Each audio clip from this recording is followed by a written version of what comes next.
você está entrando na área de transferência da Gigahertz. Esse é o 484º episódio do podcast patrocinado pela Firmoo e apoiado, como sempre, pelos mais detêncios que foram e vão lá em gigahertz.fm/apoio e tem acesso à edição sem edição, uma versão aqui do podcast com todos os nossos papos, pré e pós-gravação, com direito aos nossos tropeços e papos extras. Inclusive, essa semana a gente viu o Rambo brigando com o Camel e ficando em preto e branco, e o desempenho da segunda leva de betas da Apple, que tá meio complicadinho, né? Eu sou o Arthur Givigiro, Giva, e como toda semana, tenho aqui ao meu lado o Marcos Mendes e o Guilherme Rambo. Tudo bem, pessoal? E aí? Olá. Tô aliviado que o Rambo tá em cores agora de novo. Tá tudo bem. Não tá saturado. Não sou mais o Rambo Noir. É. O Rambo já virou noir, já foi pro México, já foi no filme do Michael Bay. Tipo isso. E agora nós vamos falar dos amigos do ADT, que são ideias que vocês mandam aqui pra gente e projetos bem legais, como foi o caso do Daniel About Tech Brasil. Ele fez alguns videozinhos com funções secretas que a Apple não mostrou e tem esperado mais leaks do Foldable. E mandou um link do canal dele aqui pra gente. E mandou também um abraço. Um abraço. Vocês conferiram o canal do Daniel? Sim, eu não conhecia. Fiquei surpreso positivamente de ver como é um canal que tem muitos inscritos, que é bacana. E o vídeo ficou bem legal também, tá bonitinho, separado por capítulos, exatamente quais foram os achados todos ali, da parte de widgets, parte até do relógio também, que ganhou umas coisinhas. E, assim como ele, também tô esperando. A gente vai falar um pouquinho mais de vem dobrável ou não vem? Deve vir, né? Mas assim como ele, também tô esperando mais leaks a respeito disso, mas bem legal pro Daniel, parabéns. E somos fãs de capítulos aqui. Ah, sem dúvida. Esse iPhone eu acho que funciona mais vazado do que o Vision Pro, né? Porque já vazou tudo dele, mais alguma coisa. Todo mundo já sabe quando vai lançar ou não. Então, também tô bem animado pra ver esse iPhone de perto. E o Johnny Wellington mandou um pedido de força para nós amigos do ADT para divulgar o primeiro app que ele fez, o Unfurl. Ele tira o lixo de rastreamento de todo link que a gente copia e clica. E o melhor, roda 100% local, sem contas nem servidores. No Mac ele fica na barra de menu e limpa a URL assim que a gente copia. Resolve inclusive encurtadores, que é algo opcional. Já no Safari, ele funciona no Safari, sendo para o Mac, iPhone e iPad, a extensão ensina o browser a limpar tracks e AMPs. Ele lançou essa semana no Product Hunter e pediu um upvote ou um comentário para ajudar no projeto dele. Muito obrigado. Excelente, cara. Espero todo mundo que está escutando aqui o episódio, se tiver um minuto, vai no link, que o Product Hunt é uma plataforma muito bem visada para quem lança um projeto e tá a fim de achar um público maior. Ser featured, ser destacado no Product Hunt é uma conquista enorme, assim, especialmente para quem acabou de lançar um projeto, especialmente para ser uma coisa independente. Então, todo mundo que puder, vai lá, clica e dá essa força pro Johnny. Parabéns para ele. É um mercado que é concorrido, né? Porque a gente acaba vendo algumas opções parecidas. Então, se ele puder se destacar, vai ser muito bacana. E parabéns, né? E qualquer serviço que ajude a gente a não ser rastreado merece o meu upvote, pelo menos. Então, exatamente. Tem um lance que a Apple supostamente era pra estar fazendo isso. Não sei se vocês lembram que eles anunciaram em alguma versão de sistema aí, agora quando copiar link, mas eu nunca vi isso funcionar. Então ainda, se você quer fazer isso automaticamente, precisa ter uma ferramenta que faça isso pra você, não faz nativamente. E eu não sei se você... É um bom timing, inclusive, porque eu não sei se vocês viram que o YouTube agora começou, porque agora tem Direct no YouTube, que já, né, maravilha, precisávamos de mais uma plataforma pra mandar mensagem. E aí, agora quando você compartilha um link, ele embeda a informação da sua conta no link, daí a pessoa abre o vídeo lá e manda pra outra pessoa o link que você mandou pra ela, para Guilherme Rambo mandou esse link, sabe? Tipo, ai, que nojo, sabe? O Google tem uma habilidade de ser creepy inigualável, assim, é impressionante. Hoje ainda eu tava comparando vários serviços de IA, e aí eu mandei uma foto que eu tirei de um pássaro esses dias aqui e perguntei que pássaro é. Testei a carangueja, testei o ChatGPT. O único que foi creepy foi o Google, porque daí, baseado nessa foto e na sua localização em Florianópolis... Nossa, pra quê? Nossa, cara, meu Deus, sabe? Então, usem essa ferramenta porque vocês não querem que isso aconteça. E no caso específico do YouTube, tem uma opção lá nos ajustes do YouTube que você desliga isso. Eu desliguei pra ontem, porque que nojo. Nossa, é só pra mostrar que eles conseguem, né? O Instagram eu também acho bem creepy com isso, porque se algum amigo meu me manda um link e eu vou abrir no Instagram, geralmente aparece o perfil da pessoa original que compartilhou com aquele meu amigo. Então, às vezes, eu nem conheço aquela pessoa e aparece: você gostaria de seguir fulano de tal? Não, porque eu não faço a menor ideia de quem seja. Por que você tá me mandando eu seguir essa pessoa? E aí fica esse link eterno de pessoas pra seguir. Então, o Instagram também é bem ruim quanto a isso. E caguetar, especialmente se você não conhece. Na verdade, se você conhece ou não a pessoa, assim, né? Fala que a pessoa tal visitou o link, acho que isso é... Ou pelo menos que mandou esse link originalmente, isso já quebra um pouco da confiança, né?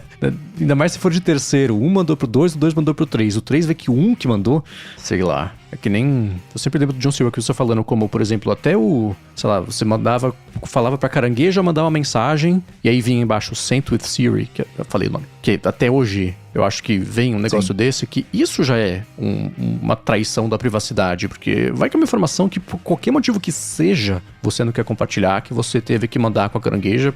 Enfim, né? Cada um pode ter os seus motivos. Mas eu acho que também nesse feio, caso, eu sei uma justificativa que é assim: se tiver alguma coisa errada na mensagem, você entende, essa pessoa falou, então pode ter algum erro de transcrição, alguma coisa. Aí foi uma questão de pesar os prós e os contras, porque eu não acho que isso foi colocado pra fazer propaganda da carangueja, né? Eu acho que foi colocado provavelmente com a intenção de: galera, a carangueja erra muito, né? Então vamos botar aqui, porque se tiver um ducking ali que não era pra ter, ou que nem eu vi esses dias um anúncio de, tipo, vaga de job, aí, procuramos algum influenciador com experiência em latrocínio, em vez de patrocínio. Né? Então, se tivesse um enviado com a carangueja, de repente as pessoas entenderiam melhor. Não. Inclusive, eu acho que eu vou usar esse aplicativo pra testar no Instagram, porque pra mim é o mais creepy de todos, por incrível que pareça. E parabéns. Eu gostei que o Johnny, lá na página do produto dele, do Product Hunt, do Furl, ele fala assim: a gente não foi o primeiro a fazer isso, mas por que eu quis fazer esse aplicativo mesmo assim? E põe ali o motivo dele, que é pra já cortar algum tipo. Então, bem legal, parabéns. Vou deixar o meu upvote e peço para que vocês façam o mesmo. Bacana. E também vão lá no canal do Daniel e se inscrevam também, porque ouvintes do DT merecem todo o nosso amor. Boa. E indo agora para os follow-ups dessa semana, o Augusto Simeonato, grande Augusto, que inclusive é desenvolvedor do Loop, aplicativo de podcast. Se você ainda não conhece, eu recomendo. Ele esteve na sede da Apple essa semana em São Paulo e mandou um follow-up aqui pra gente, falando que tem uma geladeira da Lumon no escritório da Apple em São Paulo e perguntou se a gente sabia. Eu não sabia disso. Não tinha ideia. Muito legal. Cara, achei fantástico. Né? Essa semana rolou o evento da Apple para desenvolvedores do Brasil, da WWDC. Eu vi que bastante gente que escuta aqui o ADT, amigos nossos aqui. Vou falar o nome de ninguém a mais, porque, né, fala de um, não fala de outro. Legal que todo mundo foi. E aí tinha um pinzinho de WWDC, deu uma inveja do pinzinho. E aí tinha também a geladeirinha da Lumon com um bando e tudo bonitinho, né? Com aquela embalagem padrãozinha da Lumon e com qualquer as comidinhas, tipo edamame, não sei se é edamame, mas tinha umas coisas até meio diferentes assim, cada uma com uma corzinha, bem legal. Ele mandou pra gente o link de um post que ele fez no LinkedIn contando como é que foi a experiência dele com o evento, e tem lá a foto da geladeirinha da Lumon. Inclusive, se você é desenvolvedor da Apple, eu recomendo que fique de olho no aplicativo, né, de desenvolvedores, porque sempre que tem evento, eles abrem essas portas da Apple em São Paulo, e vale a pena conferir, vale a pena visitar. Ter esse papo direto com eles é muito legal, pelo menos eu recomendo. Sem dúvida alguma. Fora de matar a curiosidade de ir no escritório da Apple, né? Exato. É. E é um lugar bem bonito, por sinal. E agora falando sobre maratonas, um ouvinte anônimo disse que entende tudo o que eu disse sobre corridas. Ele inclusive comentou que maratona transforma uma pessoa. A maior emoção da vida dele foi correr em Berlim e disse que agora irá correr em Londres. Ele sempre diz que uma das cenas mais lindas que ele já viu na vida foi um tapa nas costas de um marido e uma mulher em Berlim. Ela encontrou e ia parar no quilômetro 34 chorando e falando que não aguentava. Ele não a abraçou, deu um tapa e gritou, vai. E ela foi. E terminou a prova do lado dele e disse que garantiu que foi o melhor tapa da vida dela. Um pouco do amor alemão, né? Eu não sirvo pra isso, porque aí teria dado divórcio. Fica um recado pro Rafa. Olha, comigo foi algo parecido. Não foi um tapa, mas foi uma ligação. Eu tava quase morrendo no quilômetro 41. E aí meus amigos viram pelo buscar do iPhone que eu tava diminuindo muito a passada. E eles me ligaram e falaram, vem Arthur. Eu falei, tá bom, eu vou. Comecei a chorar, acelerei. Vi o pacer de 5 km, que é o carinha com uma placa dizendo... De 5 km não, desculpa, de 5 horas. Ele tava assim a 200 metros de mim. Eu falei, eu consigo fazer em menos de 5 horas. Aí eu corri e fechei. Mas... o Pep Talk eu sou totalmente a favor. Tem pessoas que correm com a placa que se você estiver junto dela na hora que ela cruzar a chegada, quanto tempo vai ter dado, é isso? Isso, é o pacer. Nossa, você, durante a corrida, ele corre com uma plaquinha dizendo a hora, a quantidade de tempo que você vai completar a prova, e o pace, que é o pacer, literalmente, né, que você deveria correr para fazer dentro daquele tempo. E aí, quando eu vi o cara de 5 horas, eu falei, eu vou com você, amigão. Aí tinha ele, uma moça fantasiada de carnaval, assim, toda carnavalesca. Aí eu falei, não, vou passar aqui um pouquinho só pra garantir. Aí eu fui lá e fechei. Eu sabia disso por um motivo muito curioso, por causa de um dorama, que tem um carinha que é o pacemaker, e ele faz esse job aí, e aí por isso que eu sabia o que era. Olha, que legal. Nossa. Só recebe pra correr a maratona num pace fixo. A maratona inteira. Quer dizer, né? Bom, é isso, né? Tem várias pessoas que correm a mesma distância, cada uma numa passada, pra você medir. Que loucura. Ele é um metrônomo humano. Exatamente, literalmente um marca-passo, né? Pois é. Não, e teve uma Tanto é que eu lembro, quando eu vi o título dessa série Pacemaker, eu lembro que eu não sei como é que é o título original, mas eu pensei, nossa, o cara é cardíaco? O que é? O que é Pacemaker? Eu já vi, assim, já reparei na largada que tem umas bandeirolas da linha de largada pra trás, que é para as pessoas irem acumulando. Você que tem a passada de 6, de 7, de 5, né? Sim. Vai agrupando para facilitar para todo mundo, né? Não ficar ninguém na frente de ninguém. Alguém que corre devagar, querer largar lá na frente só porque, sabe assim? Isso eu acho legal. Eu respeito muito os pacers que estão lá na frente, perto da galera mais acelerada, porque olha... Não, e o mais legal é que eles foram incentivando, foram gritando, fazendo festa no meio do caminho. Eu falei, nossa, respeitei muito. Bem legal. E ainda sobre maratonas, o Daniel falou, parabéns Arthur pela maratona, então muito obrigado Daniel. E como um corredor entusiasta, ele disse que não consegue imaginar a emoção de terminar uma maratona. Ficaria exibindo a medalha, inclusive, que é muito bonita, no peito por uma semana. E inclusive ele aproveitou o momento esportes, perguntou que se a gente sabe como que o Apple Watch calcula o cardio fitness. Tem vezes que ele acha que o treino foi ótimo e a pontuação é baixa, e tem treino meia boca que a pontuação é alta. Ele disse que odeia isso, mas não consegue evitar de olhar. Saber eu não sei. A gente pode tentar especular aqui. Eu não sei que vocês saibam, mas as inferências de frequência cardíaca e o tempo de recuperação, né, pra normalizar, esse tipo de coisa. Hoje Na mesmo real, isso me parece até o tipo de coisa que eles fazem questão de não divulgar, porque deve ser o tipo de coisa até patenteada, né? Sim. Inclusive até por outros, talvez. Inclusive, eu hoje mesmo fiz um treino, por exemplo, que pra mim tinha sido super puxado. Quando eu fui olhar, ele falou, seu treino foi leve. Eu falei, pô, tu tá de brincadeira comigo. Eu não acredito nisso, não. Como é que pode um negócio desse? É que tem o lance que a percepção humana é muito falha, né?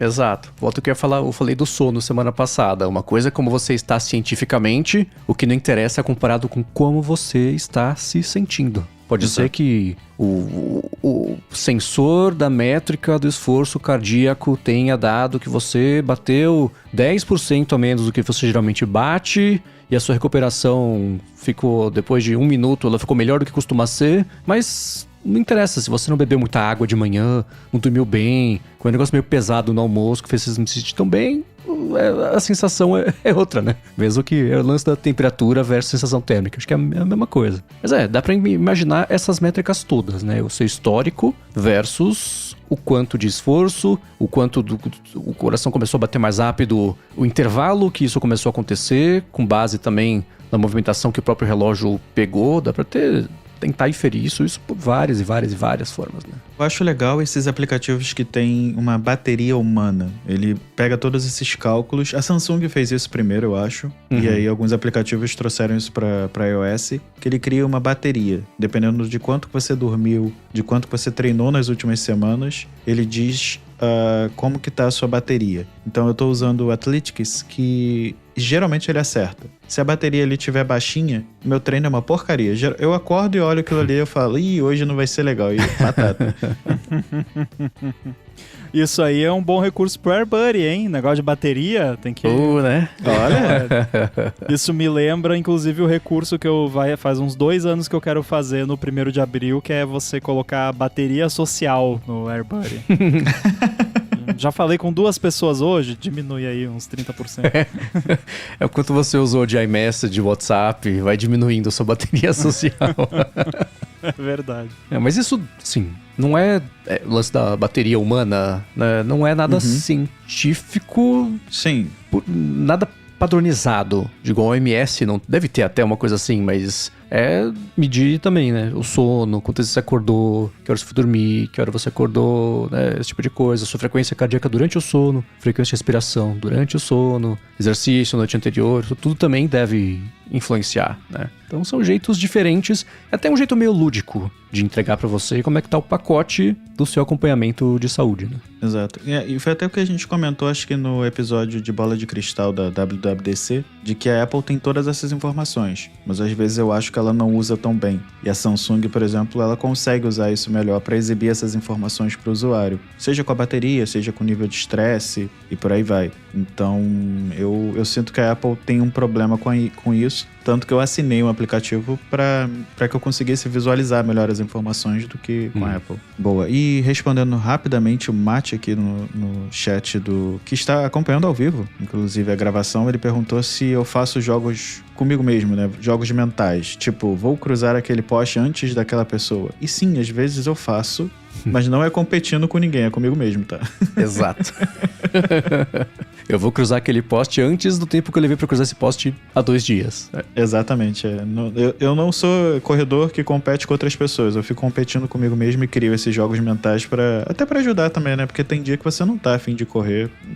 Não vou dizer que é tudo mil maravilhas, mas ajuda bastante. O Strava, ele é muito bom pra fazer esse tipo de competição consigo mesmo. Porque dependendo do caminho que você fizer, tem as sequências, né? Os segmentos da corrida, e ele vai medindo por segmento. E aí você, sei lá, mentaliza. Tem um segmento específico que você lembra que você fez um tempo tal. Na corrida seguinte, você vai fazer o mesmo percurso, você tenta ultrapassar o seu recorde naquele segmento. Tem todo o lance de que tem um ranking de corredores também, terceiros, para cada segmento também, né? Eu lembro que tem o Subidão da Gabi aqui perto da minha casa. Que eu nunca consegui bater o recorde do Subidão da Gabi. Fiquei sempre pertinho. E toda vez eu corria como se não houvesse amanhã. Eu chegava lá em cima morto, falando, dessa vez, certeza que eu consegui passar o recorde. Eu melhorava meu tempo em meio segundo. Era ridículo, era humbling toda vez, assim, sabe? Mas o Strava é bom pra fazer esse tipo de coisa, né? Porque é bem legal. Eu fico imaginando aquele cara que era do exército americano e foi descoberto acho que foi no submarino, no navio lá. Esse é o navio do fulano de tal lá. Exato. E sobre automações no Mac, a Monique Oliveira disse que ela tem uma automação no Mac onde ela criou uma pasta chamada Decrypt, que toda vez que ela joga um PDF nela, ela tenta remover a senha. Sempre são os 4 ou 5 dígitos do CPF da Monique. Ela disse que nunca mais precisou caçar dentro do e-mail a informação, né, de qual é a senha, e para isso ela usou o app chamado ClickPDF. Eu não conhecia esse. ela dessa forma pode passar as flags que usa depois e aposta que o Rumble vai se divertir em refazer por aqui. Vocês conheciam esse aplicativo? Eu não...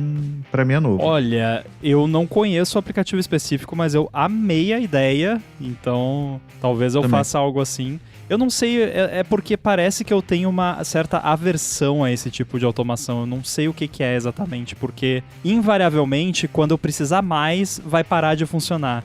E aí, como bom TDAH que sou, eu vou passar o resto do dia consertando a automação em vez de fazer o que eu tinha que fazer. E aí o PDF que eu tinha que abrir pra pagar a conta, pra fazer sei lá o que, já vai pro brejo. Então é melhor às vezes fazer na mão quando precisa, abre lá. Mas que é chato, eu acho tão assim, eu odeio o teatro da segurança, sabe? Uhum. Ah, não, este PDF é seguramente criptografado com os 4 últimos dígitos do seu CPF, que ninguém consegue, né? ninguém do banco tem os últimos 4 dígitos se eles quiserem ver a minha fatura do cartão, sabe? Sendo que a fatura do... que qualquer pessoa quiser ver a fatura do meu cartão, eu mostro. Se quiser pagar, inclusive, né? Melhor ainda. Né? Então, as coisas assim que eu não vejo o menor sentido.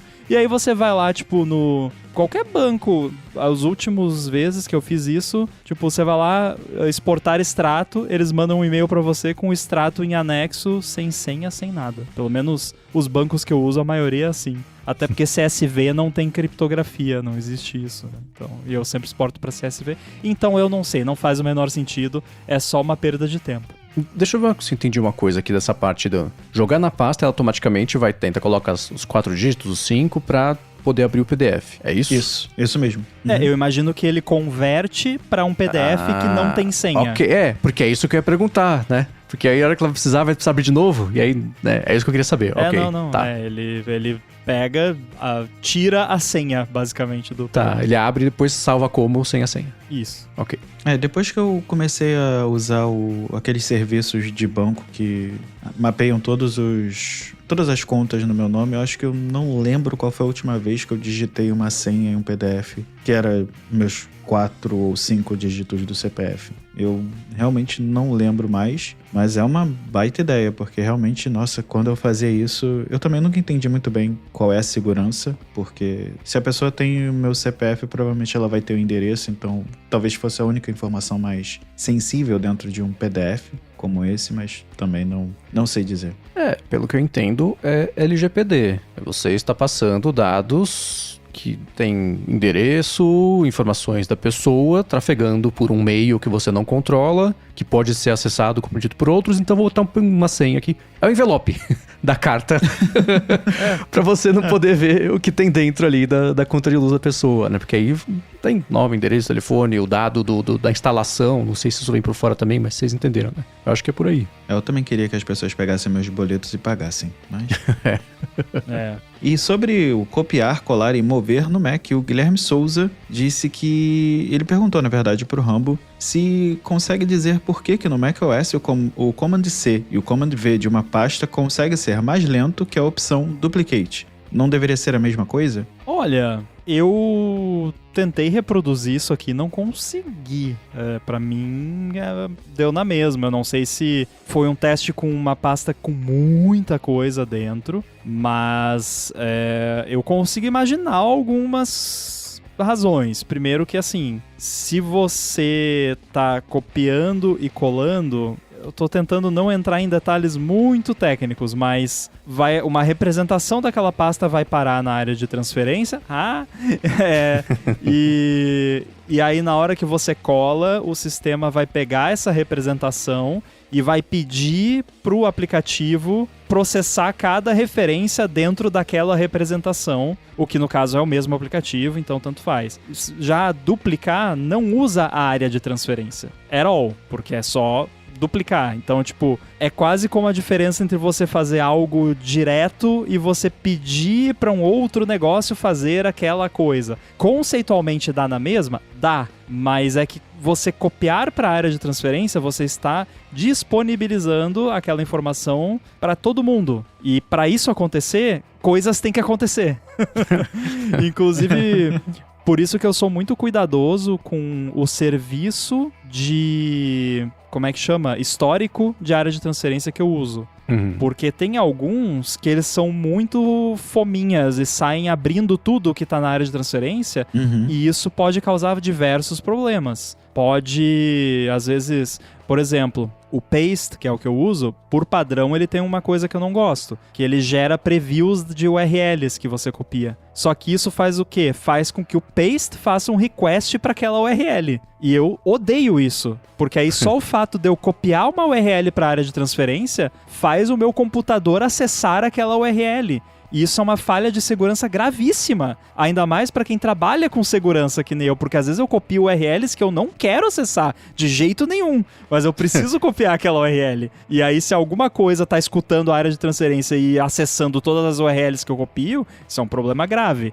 Então esse é o tipo de coisa que eu me preocupo. Uma falha gravíssima do macOS. Essa não é de segurança, tá? Não se assustem. Mas uma falha gravíssima do macOS. Não tem a área de transferência universal que você copia no Mac, cola no iPhone, copia no Mac, cola no outro Mac. Eu já falei isso aqui, vou falar de novo. Não tem limite de tamanho isso. Não tem. Então se você copiar uma pasta de 50 GB, ele vai tentar mandar 50 GB pro seu iPhone, sabe? Se você tentar colar. E o problema é que assim, ele não faz isso só na hora que você cola. Ele cria uma representação comprimida do que você copiou numa área temporária, lá nos arquivos temporários, para quando o outro device pedir, basicamente, ele já tem aquilo comprimidinho para conseguir transferir mais rápido. Esses dias, eu tava fazendo um monte de coisa do VirtualBuddy e eu tava lidando com arquivos de restauração de macOS, que são na base ali de 13 a 15 GB cada um.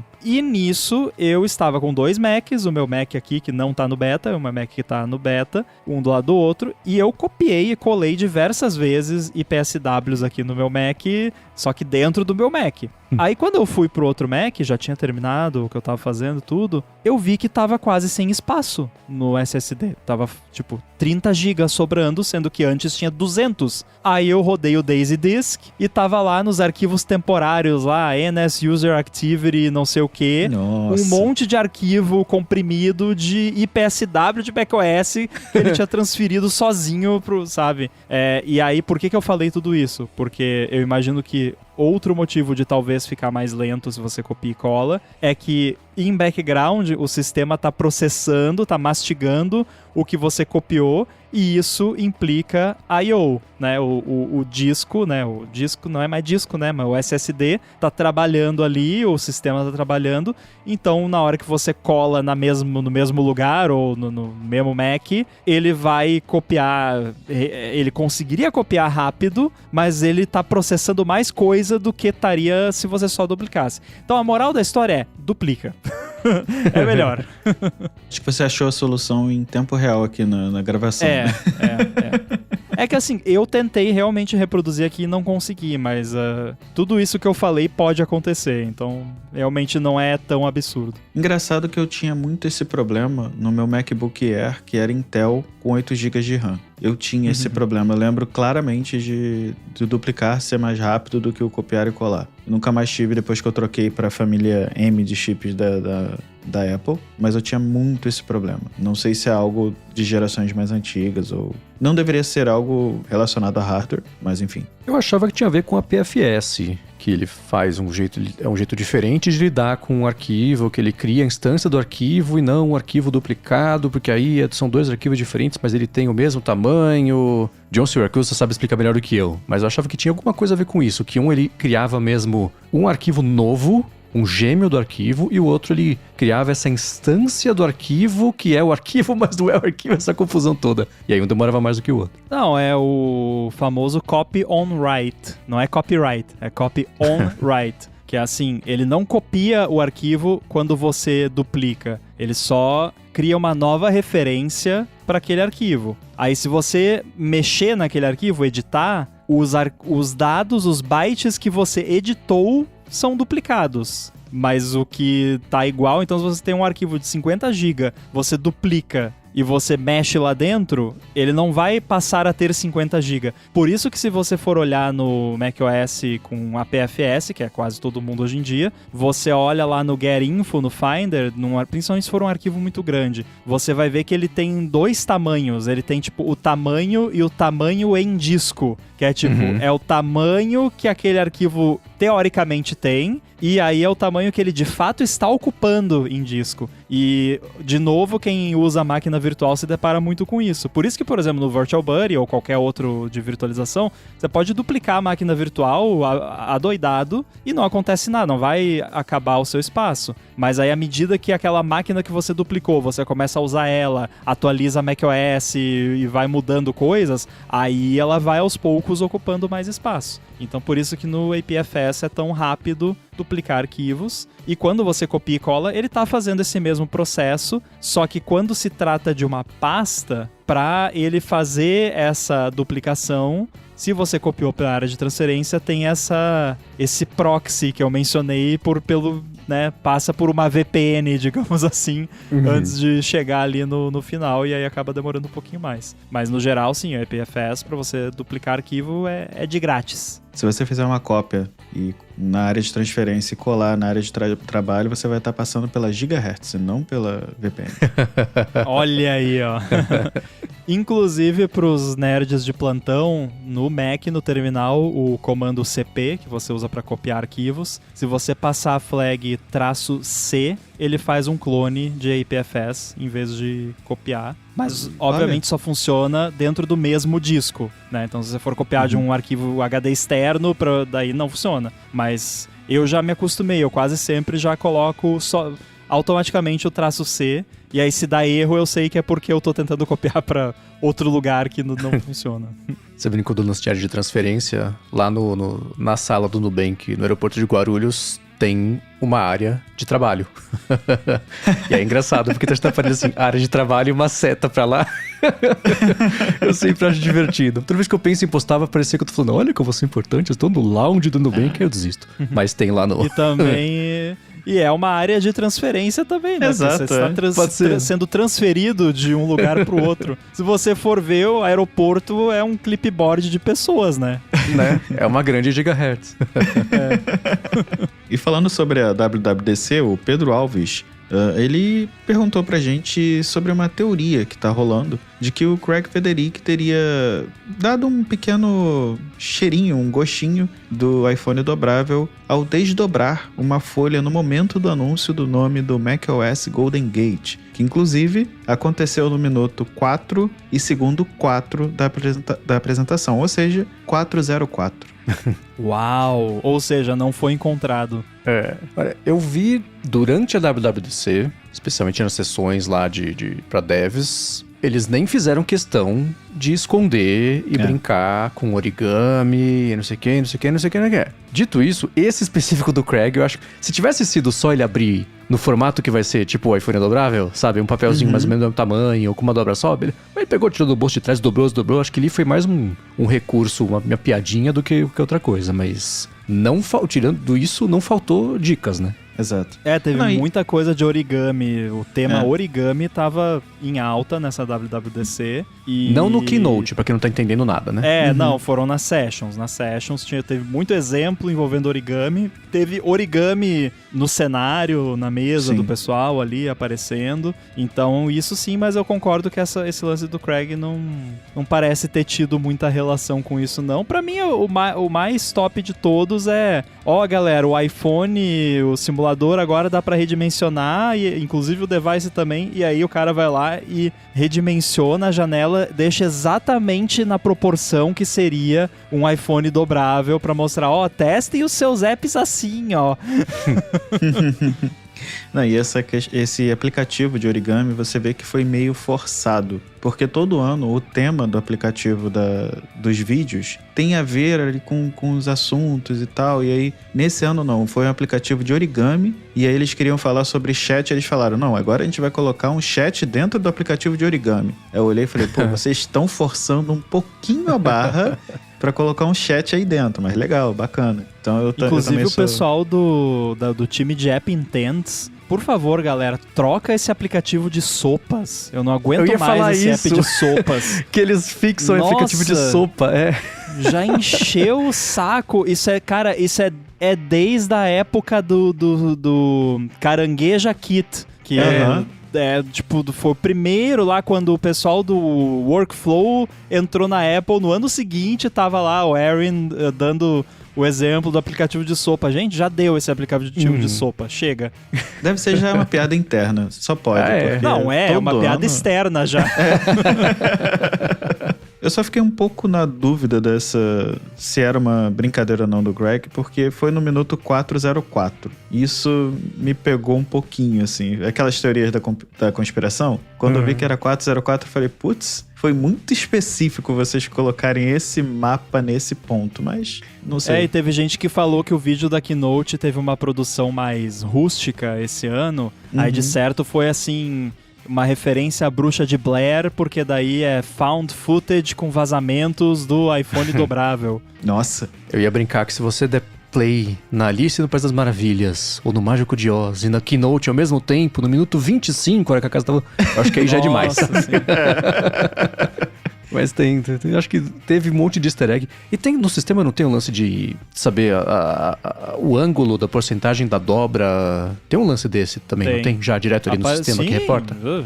Já apareceu um monte lá de coisa de o ângulo da hinge, não sei o que. Tem várias referências. Sem contar o lance de touch no macOS também. Sim. Mas essa parte de iPhone dobrável, gente...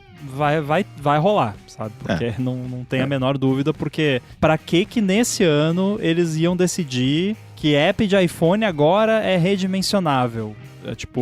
Esquece, eles deixaram bem claro, não checa se o seu app tá rodando em iPad ou em iPhone, o seu app é redimensionável e ponto final, e se não gostar, vai redimensionar 2 vezes, então não tem mais opção. Eles mataram também o life cycle antigo de apps que não permitia, por exemplo, o seu app funcionar em split screen. Não pode mais. Se o seu app for compilado com SDK do iOS 27 e ele não usar o life cycle moderno, ele nem abre o app. Então, assim, é pra isso. E essa questão do life cycle não foi nem por falta de aviso, né? Eles já estão matando há uns bons 3 ou 4 anos. Na primeira vez que eles começaram a matar, já dava pra fazer a alteração ali, enfim. Mas eles já estão matando há uns 3 ou 4 anos, então chegou a hora, finalmente. Pena que a API é tão horrível, né? Isso é papo de Olá Mundo, mas a API de UIKit, pra mim, é uma parada muito alienígena. Eu fico completamente perdido. Eu dei umas mexidas no Chibi Studio recentemente e acho que eu vou ter que adotar 100% SwiftUI, porque UIKit tá difícil de entrar na minha cabeça. E só um ponto só sobre... A Apple não tá fazendo questão de esconder essas coisas mais, eu acho que no fim das contas é a decisão mais acertada, sabe? Eles não vão confirmar antes da hora, antes de anunciar o produto, eles não vão falar nada sobre o produto. Mas já que todo mundo já sabe mesmo que essas coisas vão sair, deixa aí no sistema, porque é melhor você fazer o teste do beta com isso tudo, do que em setembro, faltando uma semana pra sair o iOS 27. Gente, inclusive, olha só, trabalho pra vocês, agora tem que garantir que o negócio vai fazer. Então, já põe aí. Pra que é? Não vou falar, vocês sabem, a gente sabe que você sabe, que eu sei que você sabe, e pronto, né? Aí na hora de falar do produto, fala do produto. Acho que se fosse ainda um absoluto segredo, né, o Gurman não tivesse vazado nada, não tivesse nada ainda de referência a esse código, aí sim, você se dá o trabalho de seguir escondendo. Mas sendo um segredo aberto, beleza, faz e brinca, né, com a elevação a algumas potências do Steve Jobs no evento do iPhone 4, fala, gente... Me fala se você já viu isso em algum lugar, hein? Mas temos aqui um iPhone novo pra mostrar pra vocês, sabe? Vai tirar um sarro desse? Faz origami. Tira um sarrinho mesmo desse jeito e pronto, sabe? Quem sabe, sabe. A gente fica fingindo que a Apple deixou escapar, que ela não percebeu o que a gente sabia. Todo mundo se engana e se diverte no meio do caminho, sabe? Não, e também se a gente não tivesse os vazamentos do Gurman e tudo mais, eles poderiam falar de app de iPhone redimensionável e tal, e aí a gente não ia associar com isso. A gente associa com isso porque tá muito na cara, né? Mas se não, eles poderiam falar de, seu app de iPhone agora tem que ser redimensionável e Tá, beleza, tem que ser dimensionável, ok, né? Mas dá um peso a mais ter todos esses vazamentos, e isso é desde a época lá do iPhone, foi o 5 que teve a tela mais alta pela primeira vez, aí depois veio o 6, teve o 6 Plus, que daí veio o Size Classes, e aí eles começaram, não assuma que a tela tem um aspect ratio, taranã. Então, desde aquela época já. Na época das piadas do iPhone espada, nunca mais me esqueci daquele que... iPhone 20 era uma espada, um sabre de luz, né? Não, engraçado que quando vi o primeiro vazamento, achei ele meio estranho. Mas eu acho que eu já vi tanto render e tanto dummy desse novo iPhone que eu já tô achando ele até bonitinho. Eu já acostumei, acho que já faz parte da família. Eu tô até achando bonitinho. Cara, essa parte de renders e dummies é uma parte que eu ignoro completamente, eu nem olho, porque eu sempre acho horroroso, e aí quando vem o produto de verdade não tem nada, assim, é mais ou menos o que mostraram, mas sim. O acabamento não tem como, então eu nem perco tempo vendo essas coisas, até dá um gostinho melhor quando você vê o anúncio. Agora, a chance de eu comprar esse iPhone é praticamente zero, né? Disse eu agora, antes de ser... Mas vai ser muito caro, e eu duvido muito que eu vou usar um negócio desse no meu dia a dia. E aí, pra ter mais um negócio que vai ser que nem o iPad, que é uma fortuna, e eu tenho parado aqui, né? Hoje eu tava usando pra desenvolver, porque... não uso pra nada mesmo, né? Então, deixa plugado aqui e roda o app ali pra ver como é que fica. Mas esse iPhone aí, acho que vou testar na loja e é isso. Eu sinto a mesma coisa. A minha sensação é parecida com a do Vision Pro, de ver que o negócio...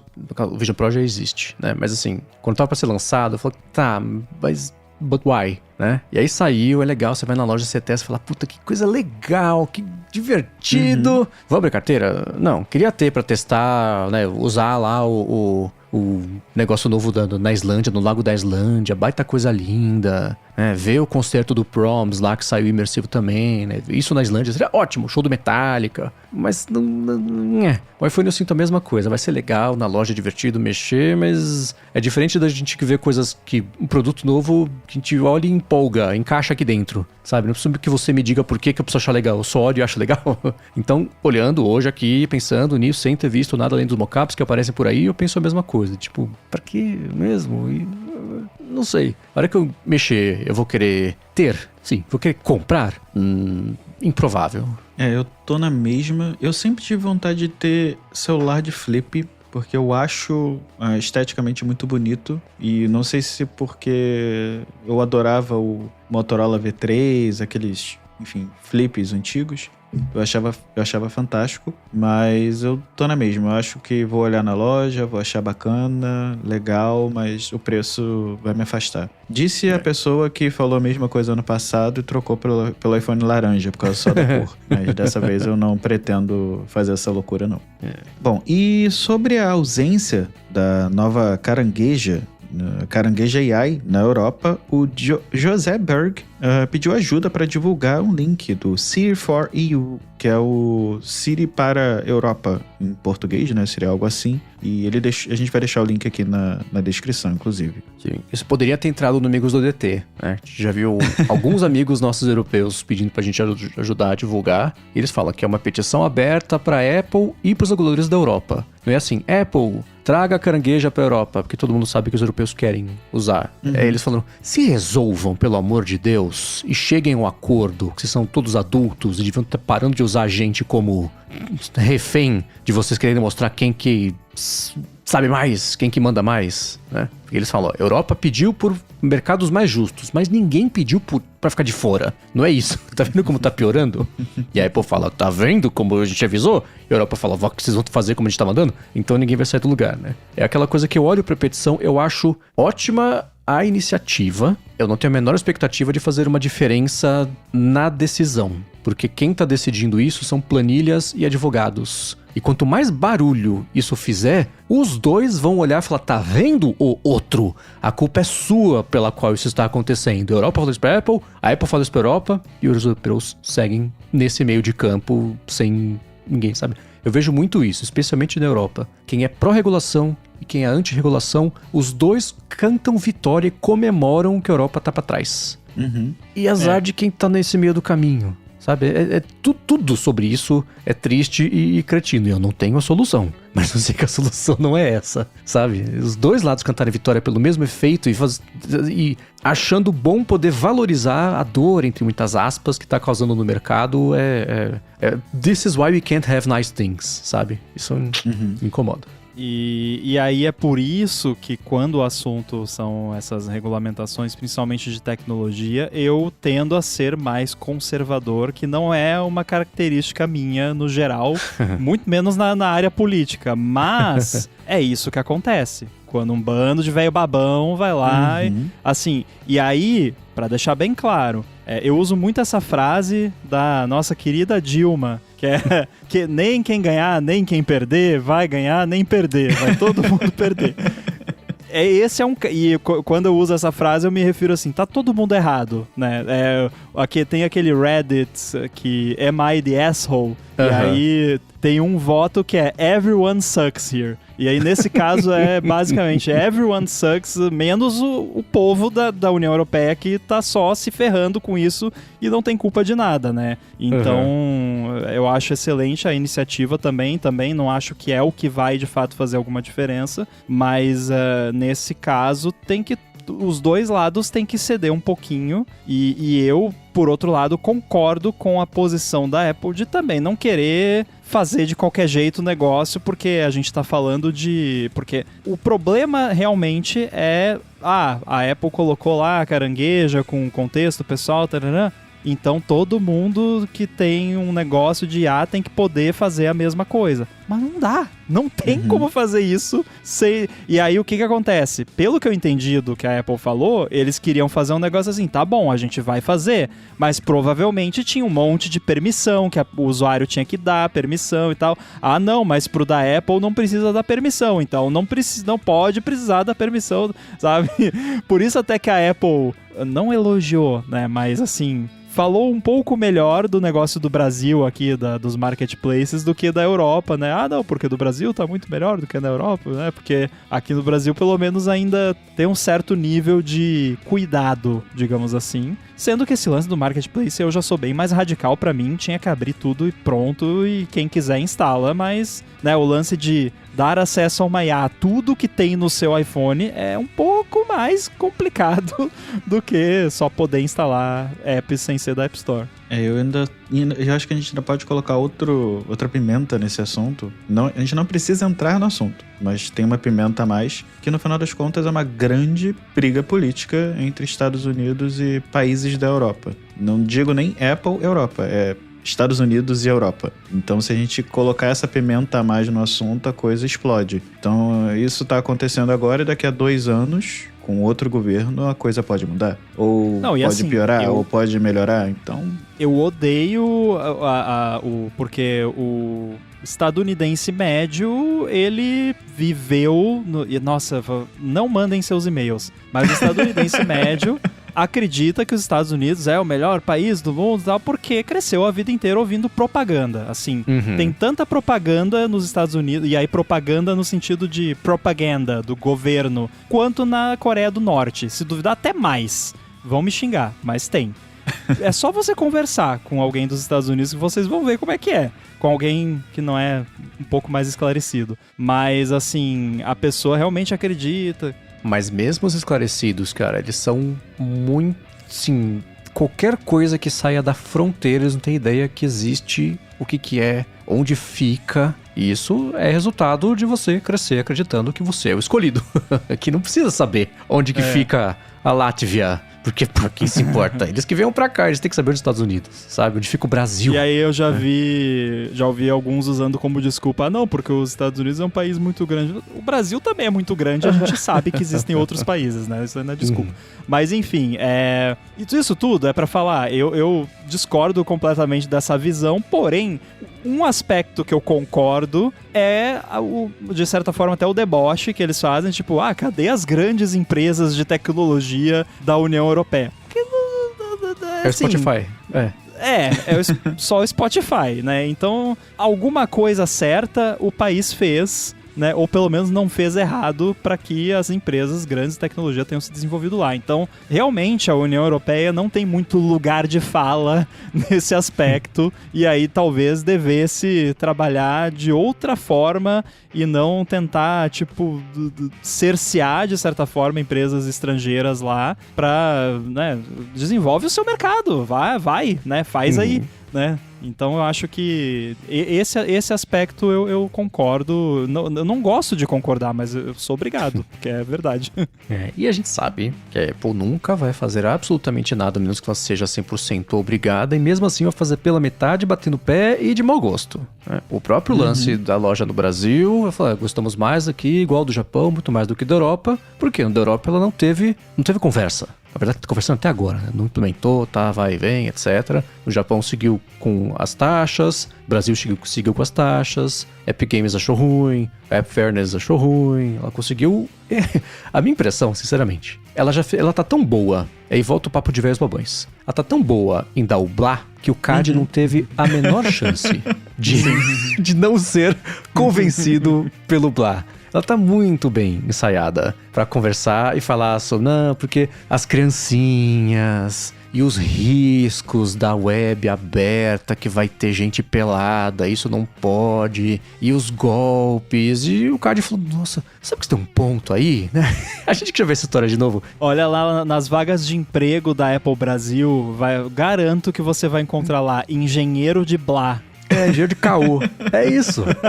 Tem o CEO e tem o caô. Porque é isso. A impressão que eu tenho é que o CAD olhou e falou, nossa, sabe que é verdade? E o resto dos... Não! Presta atenção! Quebra o feitiço, acorda! Sabe? Eu tive essa impressão, que ela passou o golpe ali no CAD e o CAD nem viu. A hora que percebeu o que aconteceu, já era tarde demais. E aí volta uma coisa que a gente sempre falou aqui também. Escute o som das pessoas não se importando com nada disso. Você ouviu falar? Era isso que eu ia falar agora. Que saiu desabalado da carreira pra instalar uma loja alternativa? Que baixou alguma coisa dali? Isso mal virou notícia nos sites de tecnologia. A gente baixou porque a gente gosta de ver, mexer, Sim. etc. Mas, cara, isso não foi repercutido nos sites de tecnologia. Não tem nada, só tem o Delta Tem o e Delta, um negócio de clipboard lá que não funciona. Nada contra, eu sou literalmente amigo do Riley da Outstore, mas é que realmente não tem nada, por enquanto, pelo menos. Então é uma briga meio perdida, assim, né? Claro que pra quem é desenvolvedor e vai poder agora... E, assim, uma coisa prática, boa pra todo mundo. A taxa no Brasil baixou. Caiu de 30% pra 26%. É uma merreca, mas melhor do que nada, né? São 5% de comissão da taxa da Apple, mais de 21% a 10% se você faz parte lá, assinatura 2 anos, programa de pequeno desenvolvedor, aquelas confusões todas. Mas, beleza, é um pouquinho a menos que vai ter que pagar. Isso é positivo para 100% dos devs que pagam qualquer coisa para Apple, 4% a menos, né? Imagina poder ter 4% de desconto no imposto de renda, que maravilha, né? Então uma coisa, ok, mas na prática, de consumidor mesmo, não passou, não. Era exatamente o que eu ia falar, assim. Virou notícia porque a gente sabe, a gente tá no meio, mas chegar pra um amigo meu que tem iPhone, nossa, você sabia que agora você pode instalar a loja Outstore no seu... É o quê? Como assim? O que é isso? É de comer? Não sabe o que é. E no grande esquema das coisas, isso importa pra gente, tanto quanto importou sair no Japão. Quem se importou era que pode abrir loja para ela no Japão, sabe? Pro resto do mundo, tá... Você vai se importar se puder abrir na Suécia? Também não. Eu acho que a galera vai começar a notar a partir do momento que, por exemplo, você buscar um livro e-book dentro da Amazon e poder comprar dentro da Amazon aquele livro sem precisar ir pro Safari, que é uma coisa que me irrita absurdamente. Você procura o livro, beleza, tem a opção Kindle e a opção livro físico. Eu quero comprar o Kindle. Não, você tem que sair da loja, ir no navegador e comprar. Você não pode comprar dentro da app da Amazon. Porque você ir pro navegador comprar não é o fim do mundo, mas não pode nem ter o link pra você ir pro navegador, né? Tipo, não pode nada. E aí você tem que sair no navegador, refazer a busca para encontrar aquele livro. Aí eu comecei a criar alguns mecanismos de facilidade. Tipo, ao invés de procurar de novo, eu vou lá e dou um compartilhar, copio o link, vou no navegador, colo pra conseguir comprar. E aí, às vezes, o link da Amazon é um Universal Link, ele joga de volta pro app, eu fico em loop eterno. Se isso resolver, eu acho que eu vou ficar feliz e algumas pessoas também, porque isso é muito mais algo do dia a dia. Agora, uma loja de terceiro, algo assim, realmente... Agora, o Brasil sendo o Brasil, para ser um contraponto aqui de tudo que eu falei, basta uma bobagem viral pra loja alternativa explodir. Assim como todas as outras que vieram explodir e depois sumiram. Ok, mas basta um meme de WhatsApp, qualquer coisa... Um app com nome engraçado, como a gente já viu acontecer no passado com o aplicativo Ku, lembra do Ku? Que explodiu só porque tinha esse nome, que os indianos abriram escritório aqui, coitados, né? Até aqui abriram escritório contra um monte de gente, aí o brasileiro falou, quê? Sai. Pronto, passou. Tem isso. A gente app tem de sacanagem. É... Porque não pode, na App Store não pode app adulto e nas stores alternativas pode. E isso é outra coisa. A Apple fala assim, vai poder ter... Olha que absurdo, vai poder ter app adulto. E eu pensando, mas eu acho que isso não tem o efeito que você imagina que isso vai ter. A hora que você fala que vai poder ter app adulto, acho que vai causar o efeito contrário. E todo iPhone vem com um app adulto pré-instalado, chama Safari. Exato, Mas ela ameaçar que vai ter app de gente pelada, eu falo, não sei se você percebeu. Isso não é o flex que você imagina. Você tá jogando contra. No final das contas, a gente tá a um Instagrammer, um influenciador, fazer um vídeo viral, né? Essa que é a verdade. Uma loja paralela que vai ter um app que faz sei lá o que. É um lance alguma coisa que muito brasileira. Exato. Eu lembro que foi isso com os emuladores. Teve uma época que teve algum influenciador, algum vídeo no YouTube que estourou ensinando como instalar emulador no iPhone. E aí virou febre, todo mundo tinha, olha, eu tenho um emulador no iPhone. E aí virou aquele jogo de gato e rato da Apple. De bloqueia aqui, libera ali, bloqueia aqui, libera ali. Eu acho que realmente a gente tá... Ó, fica a dica pro Daniel, do About Tech. Daniel... Vibecoda um app aí muito louco que você acha que os brasileiros vão pirar na batatinha, bota na App Store e faz um vídeo. Pronto. É pior que eu tenho ideias, mas eu não quero... Já sei, vou dar a ideia aqui, meu advogado mandou falar que é uma brincadeira. É um app gerador de comprovante de Pix falso. Nossa. Dá ideia. Nossa. Já tem. Com certeza já tem na Dark Web. Não tem, se chama IA. Aliás, nossa... Momento TDAH, mas eu conheci através de um negócio de true crime que nos Estados Unidos... Eu já tinha ficado sabendo que nos Estados Unidos você pode comprar teste de gravidez positivo falso. Existe isso de lá. Covid, E é perfeitamente legal. O ilegal é você usar o teste falso, mas você vender o teste falso não é ilegal. Agora eu descobri que as lojas que vendem coisa de maconha lá, vendem urina negativa pra maconha. Porque a pessoa tem que fazer o teste pro emprego, pra alguma coisa, a pessoa vai lá comprar a maconha e já compra a urina que não tem pra fazer o teste fake. Nossa, cara, é bizarro isso. Agora eu tô em choque, mas vamos lá. Bom, e saindo da Carangueja AI e indo para a Alexandra Plus, o Matheus Caldeira disse que está no programa de Early Access da Amazon e recebeu algumas novidades antes. Inclusive, apareceu a notificação oferecendo o uso do beta da Alexandra Plus há algum tempo e ele não lembrava desde quando que ele tinha acesso e resolveu perguntar. Ela não sabia. Não era para ela saber, né? Ele inclusive até pergunta, não era para ela ser mais inteligente? Nem isso ela ajudou e acabou se decepcionando com a resposta da Alexandra. De resto, ele disse que conseguiu controlar a iluminação de vários cômodos na mesma frase. E, inclusive, ele elogiou o Bom Dia Tech dessa semana, que está com um novo formato. E muito obrigado. Boa, a gente vai falar do novo formato em seguida também. Mas tem uma coisa que eu também percebo, e eu passei por isso quando veio, por exemplo, a Carangueja pro Mac, que eu sempre quis. A hora que chegou eu usei e falei, tá. E o negócio da Alexandra, eu acho que é meio parecido. A gente quer mais, por exemplo, poder controlar mais objetos domésticos de uma vez só, num comando só, entender o que é e poder fazer? Beleza, né? Mas os casos de uso acabam gente vai afunilando porque a gente tá acostumado a fazer. Sim. Seja por incompetência histórica, porque a gente passou 10, 15 anos tentando fazer outra coisa e a gente desistiu porque não fazia mesmo. Até a gente aprender a fazer outras coisas, né, com o tempo, vai ser um processo, né? E aí eu fiquei pensando em perguntar pro Arthur justamente nessa última semana. E, sim, não tô perguntando isso achando que você vai comprovar meu ponto, mas... Como que tem sido esse uso? Como é que ele evoluiu nessa última semana? O segundo as impressões, ou sétimas impressões, já que é uma semana. Então, eu senti ela um pouco mais lenta em alguns comandos que antes eram muito rápido. Então... Antes se diz pré-Alexandra Plus. Exato, pré-Alexandra Inteligente, vamos colocar assim, né? Mas, de novo, ela tá em beta e como eles estão liberando para mais pessoas aos poucos, eu acho que isso também pode estar afetando. Então, meio que eu entendi que isso poderia acontecer em algum momento. Porque no primeiro dia de teste ali, tava tudo muito rápido. E ela foi ficando mais lenta com o tempo. Então, eu acho que é essa liberação. E vão precisar liberar também mais servidores pra gente. Outro ponto é que no início dos testes, lá atrás, lembra que eu comentei que tinha um comando que ela não estava entendendo de jeito nenhum? Que é, eu tenho um comando para ligar minha mesa, né? Eu tenho uma tomada inteligente e todo dia de manhã eu ligo algumas tomadas, que é a tomada do MacBook, na verdade, a luminária que fica em cima do meu monitor, a luz que tem na minha mesa. Então eu começo o meu dia, eu falo, Alexandra, iniciar dia, que essa é a minha rotina, e ela liga tudo bonitinho. Quando eu termino, eu falo, Alexandra, encerrar dia. E aí ela não estava entendendo o iniciar dia. Ela encerrava, ela desligava tudo e não entendia o iniciar. 2, 3 dias depois, ela começou a entender e começou a fazer tudo bonitinho. Então realmente tá em beta. Eu tô sentindo que ela tá aprendendo com as coisas e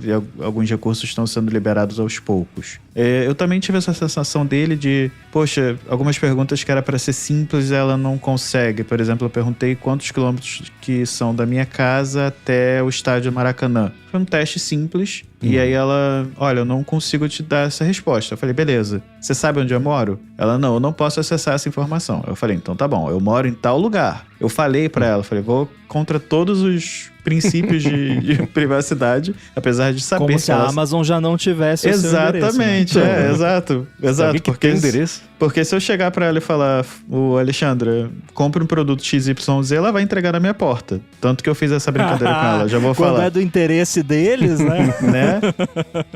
E aí eu falei pra ela, olha, meu endereço é tal, tal, tal. Ela, beleza, salvei aqui em memória. Isso eu achei legal, inclusive. E aí eu perguntei, tá bom, agora você me diz quantos quilômetros são daqui até o Maracanã. Ela não conseguiu. Então, você fica um pouco frustrado, né? Porque é uma pergunta relativamente simples e ela não conseguiu. Mas eu fiz uma pergunta mais complexa que foi... qual foi a minha última compra que eu tinha... Não, minto. Pela primeira vez eu tentei comprar por ela. Eu tentei comprar leite zero lactose. E aí eu virei pra ela e falei, olha, eu queria comprar 12 leites zero lactose. Ela, tudo bem, sem problema. Eu encontrei uma oferta do Piracanjuba, isso não é uma propaganda, a R$19,99. Eu falei, oi? Eu falei, o pacote tá R$19,99, né? Ela, não, uma unidade é R$19,99. Nossa! Eu falei, o que é isso? O que tá acontecendo? Eu falei, não, tá, ficou burra, de novo, não sei o que aconteceu. Aí eu peguei o iPhone, fui olhar e realmente estava R$19,99. Eu não sei por que o leite estava esse preço, um leite R$20. Nossa. Então ela, assim, e o processo de compra foi bem interessante, tá? E isso foi muito, muito redondinho. Obviamente eu não comprei porque estava absurdamente caro, mas ela, tudo que é relacionado à Amazon em si tá muito redondinho. Eu perguntei qual tinha sido minha última compra, ela disse onde é que tava e por aí vai. Inclusive hoje eu fui surpreendido porque ela também tem notificação de compra da sua conta do exterior. Eu não sabia que tinha conexão, mas assim, eu tô vendo que ela tá melhorando com o tempo. Literalmente é um beta aberto e tá indo aos pouquinhos. Ao mesmo tempo que eu tenho achado a Caranguejo AI um pouco mais inteligente, mas talvez porque ela tenha mais acesso às nossas informações. Então isso também acaba pesando. Então eu acho que esse é o meu review de uma semana ali, né? Testando e brincando um pouquinho com ela. Uma coisa que eu tô surpreso, inclusive com a Alexandra, é que a minha Alexandra que fica aqui no escritório era surda, muito surdinha, ela não conseguia me ouvir. Às vezes a do quarto ouvia, mas a daqui do escritório não ouvia. E ela tá me ouvindo direitinho. E ela melhorou algumas rotinas aqui de casa, que eu também tenho. Por exemplo, quando eu saio de casa, eu tenho uma rotina que eu deixo uma música tocando para os cachorros. Então ela aprendeu que tem que colocar no escritório, não na sala, por exemplo. Ah, legal. Então, ela teve essa sacada. Então, assim, aos pouquinhos eu tô vendo que ela tá aprendendo. E eu, de novo, também tô entregando informação para ela. Quanto mais informação ela tiver, mais inteligente ela vai ficar. Mas eu tô curtindo, eu só não gostei da integração com Apple Music. Isso continua terrível, assim, parece que piorou. Eu falo pra ela tocar uma banda específica, ela não entende, ela só consegue tocar a estação da Apple TV e é isso. Do Apple Music e é isso. Isso dela ficar mais lenta pra cumprir pedidos objetivos, por enquanto vai ser assim, né? Porque é todo o lance de que agora passa por uma camada mais interpretativa do que você pediu pra ela ativar o comando pra saber se tá pesquisando alguma coisa, você pediu pra dar um comando, porque antes era reconhecimento de palavras-chave e disparar a ação, né? Então... É curioso que isso não tenha acontecido na Carangueja por conta do lance lá do orquestrador e que tudo que roda local antes de, né, porque ele primeiro decide se é de fato um request de AI ou se é só um pedido de liga a luz, desliga a luz. Sim. Né? Então a Alexandra não tem isso, no caso, tudo vai pra nuvem. Não, eles têm um modelo local. Eles até falaram lá na apresentação que tem mais de 70 modelos, inclusive um modelo local para processar essas informações menores. E aí eu não sei se ela não tá sabendo processar localmente e por isso joga na nuvem, ou se o meu modelo de Echo é muito antigo. Porque, por exemplo, essa daqui é de 2018, se eu não me engano. Eu não tenho um modelo de Echo mais novo, então talvez isso também esteja influenciando. Deve ser, porque não deve ter muita memória RAM pra rodar um modelo. Modelo, exato. E aí ele deve estar jogando tudo pra nuvem, resolve aí e me retorna a resposta. Não tá me incomodando, não chega a ser algo que incomoda, porque, como eu falei, essa Alexandra daqui do escritório, que é a que eu mais falo, ela era muito surda. Ela não conseguia me entender. E ela agora tem me ouvido, então já é uma evolução. Pra mim foi um avanço. Mas eu só tenho sentido um pouco de lentidão, mas eu tô gostando. As primeiras impressões são boas, mas eu também tô vendo ela com esse olho de beta. Eu acho que é importante que quem estiver nesse momento no beta, seja na Carangueja ou na Alexandra, que veja como beta. Então ela vai aprender com a gente, coisas vão mudar, pode ser que daqui a 6 meses ela seja outra coisa totalmente diferente. A fala da Alexandra tá muito melhor, deixou de ser aquela robótica, né? Ela fala bem robóticazinha, melhorou. Eu ainda acho os comandos, por exemplo, para esfriar o escritório aqui, ou esquentar o escritório, né? Que é aumentar ou diminuir a temperatura sem precisar ficar controlando. Isso tem funcionado muito bem e eu acho que tem sido uma das melhores coisas da Alexandra. Mas é isso, assim, eu acho que quem tá usando é bom lembrar que literalmente a gente está sendo beta tester das novas IAs. O nome diz que é beta, né? Exato. Esse é o... Se for assim, o sistema tá funcionando, né? Porque eu vi muita gente falando assim e aí, de novo, não tô defendendo a Amazon ou a Apple, ou seja lá que for, falando, nossa, mas tá muito burra, não sei o quê, ou sendo meio forte demais com algo que tá em beta, sabe? Mas é que nem gente que deixava review em aplicativo que não funcionava no beta, que é pra tu desligar o review porque as pessoas são ignorantes. Então, sempre vai ter, ainda bem né? que ela fez isso. Exato. Sempre vai ter. Tem que desviar disso e tentar se ater só às impressões e as pessoas mais razoáveis. Não tem jeito. Tá tudo inclusive, né? Inclusive, eu acho que eu deixo até aqui de pergunta pros ouvintes que estão no beta tester e que tem alguma Echo mais recente. Eles usaram muitas Echos recentes, aquelas telas bem grandes nas apresentações, que são modelos do ano passado, e parecia rápido. Eu queria ver com os ouvintes aqui se alguém tem um modelo desse bem recente e tá usando beta, se também tá lento, o que tá achando. Fiquei curioso pra saber. E a gente também quer saber da Amazon aí, por que vocês não mandaram uma Alexandra, um Echo, um negócio mais novinho ali pro Arthur? Pô, o cara foi no evento e vocês não dão uma unidade de review pra ele? Que coisa. Olha, pior que eu vi um modelo com áudio estéreo incrível, assim, eu olhei e falei, nossa, essa daí realmente, mas infelizmente realmente não recebi. Então a Amazon, você sabe o que fazer. Exato. Bom, e antes de seguir falando agora do novo formato do Bom Dia Tech, a gente queria tirar um minutinho aqui do episódio para agradecer a Firmou Consultoria pelo patrocínio de mais esse episódio do ADT. A Firmou oferece serviços de contabilidade consultiva e gestão financeira. Ela é especializada em startups, desenvolvedores e empreendedores, profissionais liberais e pequenas e médias empresas. Então, para você que está pensando em abrir a sua empresa ou desenrolar alguma pendência da vida de PJ, do seu CNPJ e tudo mais, a Firmou resolve. Ela vai além de oferecer serviços de contabilidade do dia a dia e atua como uma mentora financeira para você e para sua empresa. E a gente aqui da Gigahertz conhece muito bem isso, porque foi graças aos serviços de paralegal da Firmou que a gente conseguiu lançar a rede em 2022 sem nenhum problema ou atraso na parte de contabilidade. Na parte burocrática também da abertura da empresa, o que para a Gigahertz foi uma coisa inédita. A Firmou conhece as melhores estratégias para você abrir e manter a sua empresa sempre de olho na economia de custos, nos tributos certos para cada categoria e etc. E especialmente na área de TI, ela sabe fazer a legalização da empresa do jeito certinho para você ganhar tempo, deixar isso 100% na mão deles e focar no que importa. Para conhecer melhor os serviços da Firmou e se livrar do perrengue que é essa parte burocrática e financeira da legalização ou da manutenção fiscal da sua empresa, faz o seguinte: procura por @Firmou Consultoria no Facebook ou no Instagram. A Firmou está pronta para ajudar todo mundo que escuta o ADT, independentemente da sua necessidade. E a gente tem certeza que ela vai resolver tudo para você, assim como ela faz todos os dias aqui pra gente. Mais uma vez, @Firmou Consultoria no Facebook ou no Instagram. Muito obrigado a Firmou pelo patrocínio de mais esse ADT e por literalmente todo o apoio a Gigahertz. Valeu. Boa. E agora falando, né, vocês perguntaram do novo formato do Bom Dia Tech. Sim. Eu acho que eu vou parecer um pouco maluco, porque não sei se isso chegou a ir pro ar semana passada, mas eu falei que não dá pra eu gravar o Bom Dia Tech em vídeo. Seria impossível pra mim editar esse negócio. Corta pra semana seguinte, eu lançando 2 episódios em vídeo. Com o novo formato. Ninguém vai pegar meu telefone. Pegaram meu telefone. É tipo isso.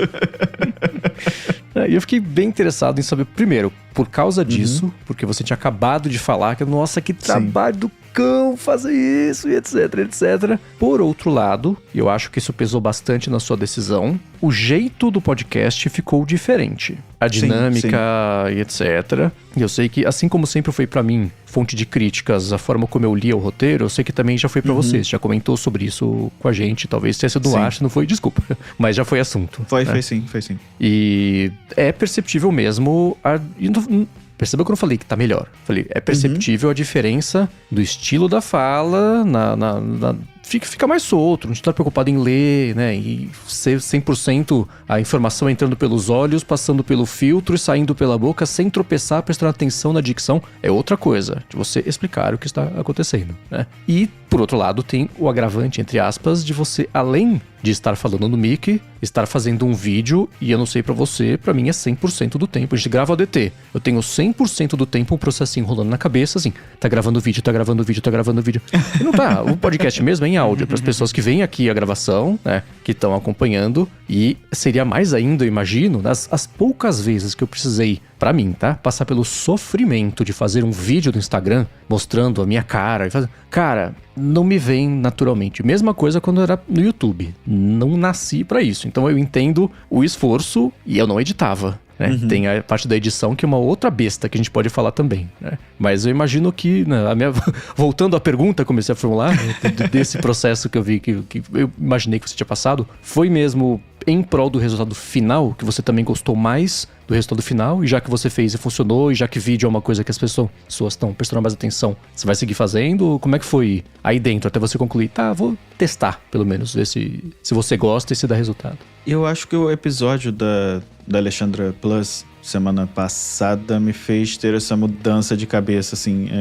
Eu recebi muito feedback positivo de pessoas que nunca tinham ouvido o Bom Dia Tech e pessoas que ouviam o Bom Dia Tech há muito tempo que elogiaram, vieram pra mim, tanto nos comentários do episódio, quanto no próprio Spotify, e falaram, cara, poxa, adorei esse formato novo, faz de novo, poxa, quero mais vídeo e tal.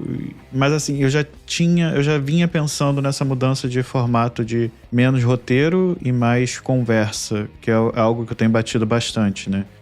Eu, inclusive, eu continuo com o roteiro, eu continuo fazendo o roteiro, ele serve como base, mas eu não tô lendo aquele roteiro, é só as informações, é quase que uma pauta, literalmente, e eu só tô puxando as informações importantes para eu também não me perder e viajar na conversa, porque já aconteceu isso. Então, o episódio da semana passada foi um estalo, o feedback positivo foi outro estalo, e no YouTube acaba que a gente também tem uma possibilidade de alcançar mais pessoas, aumenta a quantidade de visualizações, enfim. Eu acho que no YouTube a gente tem mais opções de crescimento, vamos colocar assim, além do que a gente já faz no podcast. Então, juntou tudo, assim, foi algo que eu fui mastigando com o tempo, e aí quando eu fui fazer na segunda-feira, o episódio de terça, eu resolvi fazer um teste. Eu falei, tá, vou botar a câmera aqui pra gravar, vou tentar fazer uma conversa, e deu certo, assim, eu gostei, eu me senti mais natural. Acho que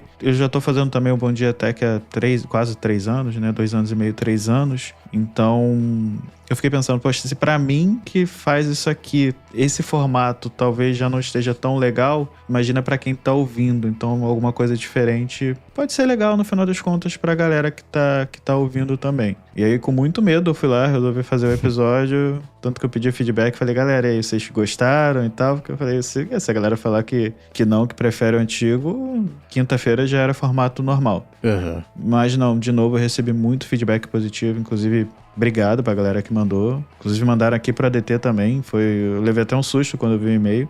Então, eu resolvi seguir esse caminho de mais conversa, menos roteiro e a loucura do vídeo. Isso sim, realmente foi uma loucura. E aí, a pergunta é, quando eu comecei a escutar, eu percebi que não estava lendo o roteiro, eu pensei, bom, deve ter a leitura das notícias, um outro bullet point, uma coisa assim, então o tempo gasto fazendo o roteiro deve ter sumido. Mas não, você segue fazendo um roteiro. Sigo fazendo, Tá, porque eu tinha pensado, bom, o tempo que ele economizou fazendo o roteiro, que ele vai gastar fazendo o vídeo. Não, só acrescentou, então. Tá demorando mais pra fazer o episódio, então, no fim das contas? Sim.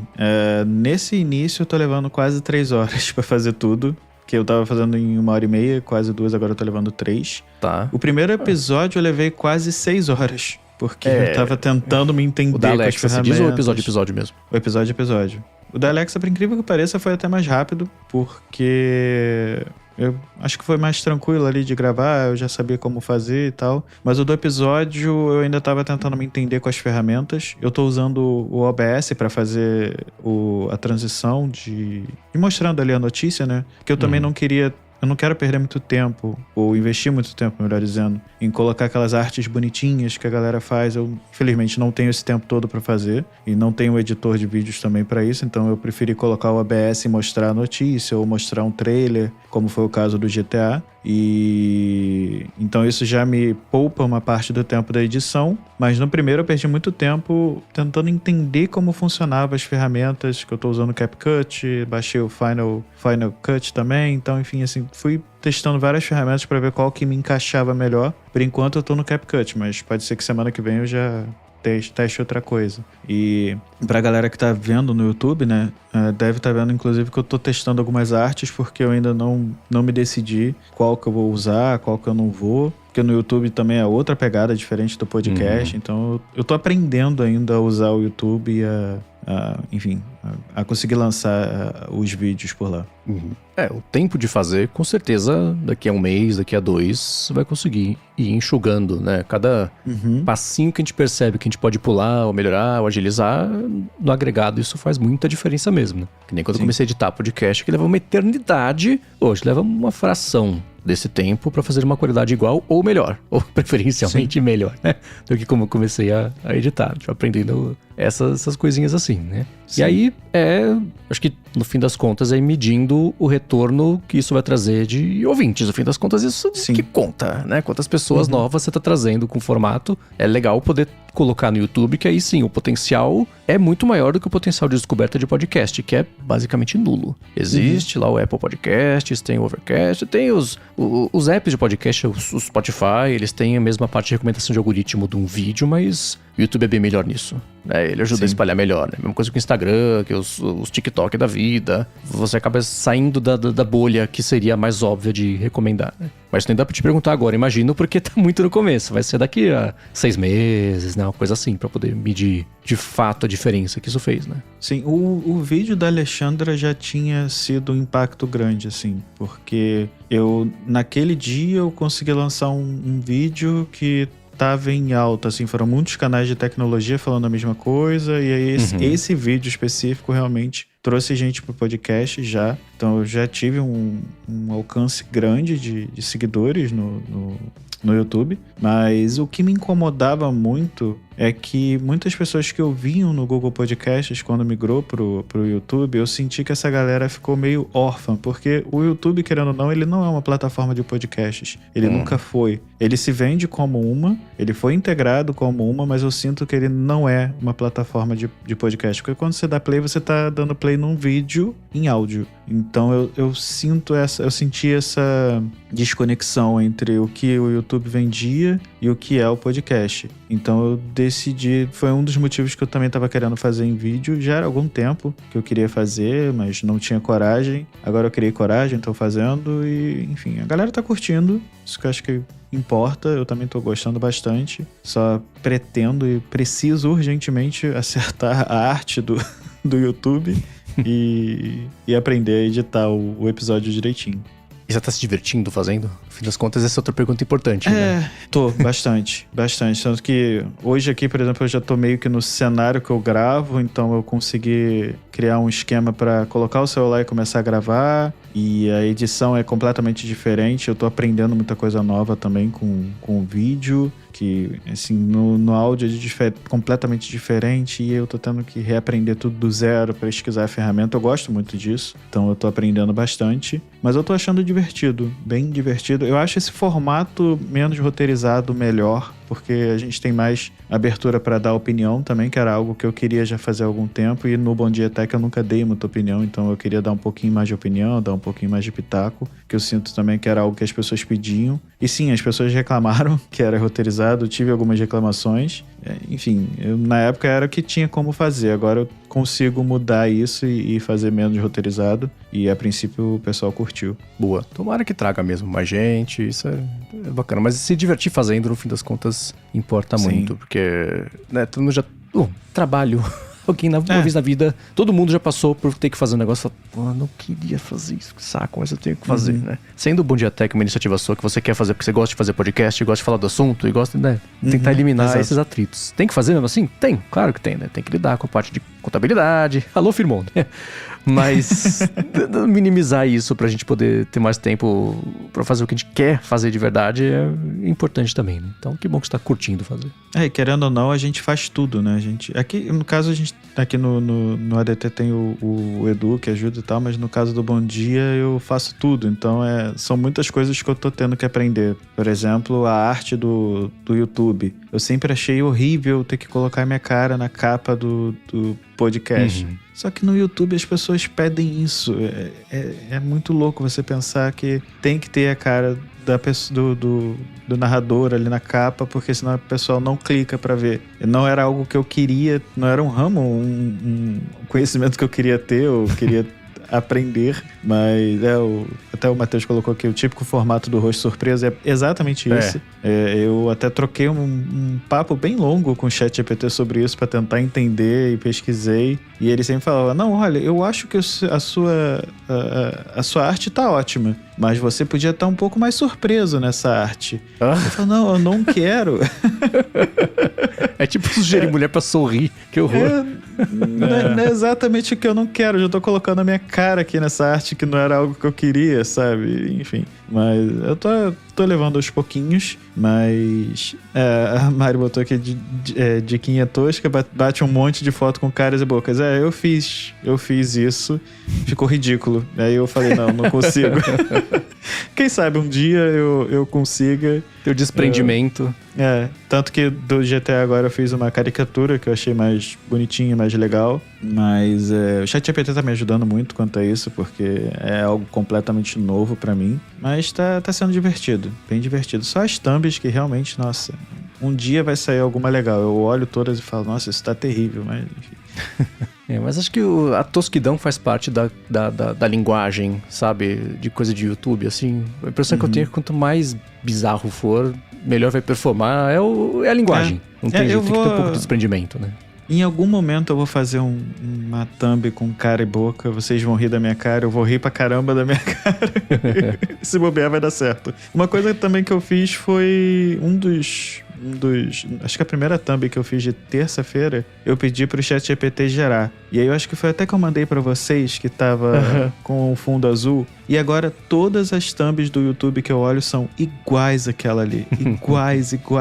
Eu falo, caraca, agora eu entendi de onde é que vem. O pessoal tá usando isso aqui à torta direita. Só que foge completamente do estilo do Bom Dia Tech. Sim. Eu não queria perder o estilo dele de arte, por mais que seja eu que estou fazendo, que não sou um designer, tem algum conceito ali, algo que eu imagino pro Bom Dia Tech. E aí eu vou colocar um negócio completamente diferente, pra mim não faz muito sentido. Mas eu tô usando muito o teste AB também, isso eu acho fantástico do YouTube, apesar do Rambo odiar essa troca maluca de thumbs, mas eu tô usando bastante e tô aprendendo bastante também. Esse lance do thumb eu até falei, né, que é a profecia autorrealizável, porque o ChatGPT aprendeu com um bando de thumb que ele consumiu no treinamento, que isso é thumb do YouTube, as pessoas passam a pedir pro ChatGPT faz esse thumb, coloca no YouTube, aí a coisa vai crescendo a partir daí, né? Você meio que perpetua por acaso essas coisas, né? E é um equilíbrio difícil mesmo. O quanto você está disposto a abrir mão da estética que você colocou pro podcast, porque você sabe que você tem que, até certo ponto, jogar o jogo do YouTube, porque senão o YouTube não entrega você pras pessoas e não adianta nada você colocar lá. E sim, é esforço pra nada, né? Fazer vídeos pra ninguém ver. Quem quer fazer isso? Ninguém, né? E aí começa a briga, se abre o YouTube e tem 18 pessoas com a cara de surpresa do lado de alguma coisa, com uma pergunta de tipo, é golpe? Interrogação. Linguagem, né?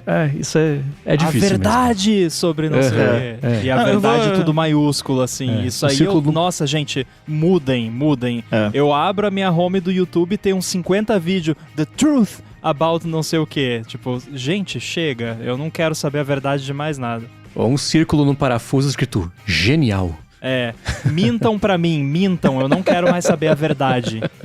Eu vou admitir que eu sei que em algum momento vai ter uma cara minha bem surpreso, isso é certo, mas ok, eu já aceitei. A partir do momento que eu falei, vou fazer vídeo, eu tive que ter um desprendimento muito grande entre minha cara vai aparecer em todo lugar e eu vou ter que fazer essas coisas. Cara, eu te entendo, sabe por quê? Clickbait. Eu já me rendi a clickbait. Quer saber? Foi mó lucrativo. Então, assim... E uma coisa... Sabe uma coisa que eu achei muito interessante? Eu tô tendo que fazer títulos diferentes pro YouTube e pro podcast. Pro podcast, eu posso fazer um título muito bem informativo. Eu boto a data, o ano e as 2 notícias ou 3 mais importantes. No YouTube é uma, sem data, sem ano, sem nada, e é aquilo ali. E se eu colocar mais do que aquilo ali, esquece, a galera não clica. Aí eu comecei a aprender essas coisinhas, aí eu falei, tá bom, entendi. Não, porque é outro público, que tipo, quem é que vai clicar num vídeo que tá lá, bom dia, tech, dia, tananã, de fato, não é um título assim, né? Sim. E esse lance do clickbait que você falou, eu já falei aqui, eu não sou contra clickbait, eu sou contra clickbait mentiroso, né? Porque uma coisa é você mentir descaradamente e colocar um título que não tem nada a ver com o conteúdo só só pra pessoa clicar. Outra coisa é você, em cima do conteúdo que você vai entregar, gerar um título que dê vontade da... Aí, Sim. pra mim, isso é tipo a apresentação de um prato de comida. Tipo, o prato tá gostoso. Aí você vai lá e monta ele de um jeito que deixa a pessoa com mais apetite, com mais vontade de comer. Isso é o clickbait, né? Então, eu acho...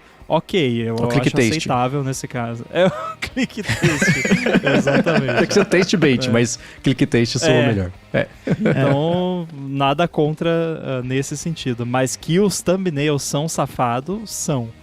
Eu tô tentando deixar o meu mais bonitinho possível, pelo menos isso.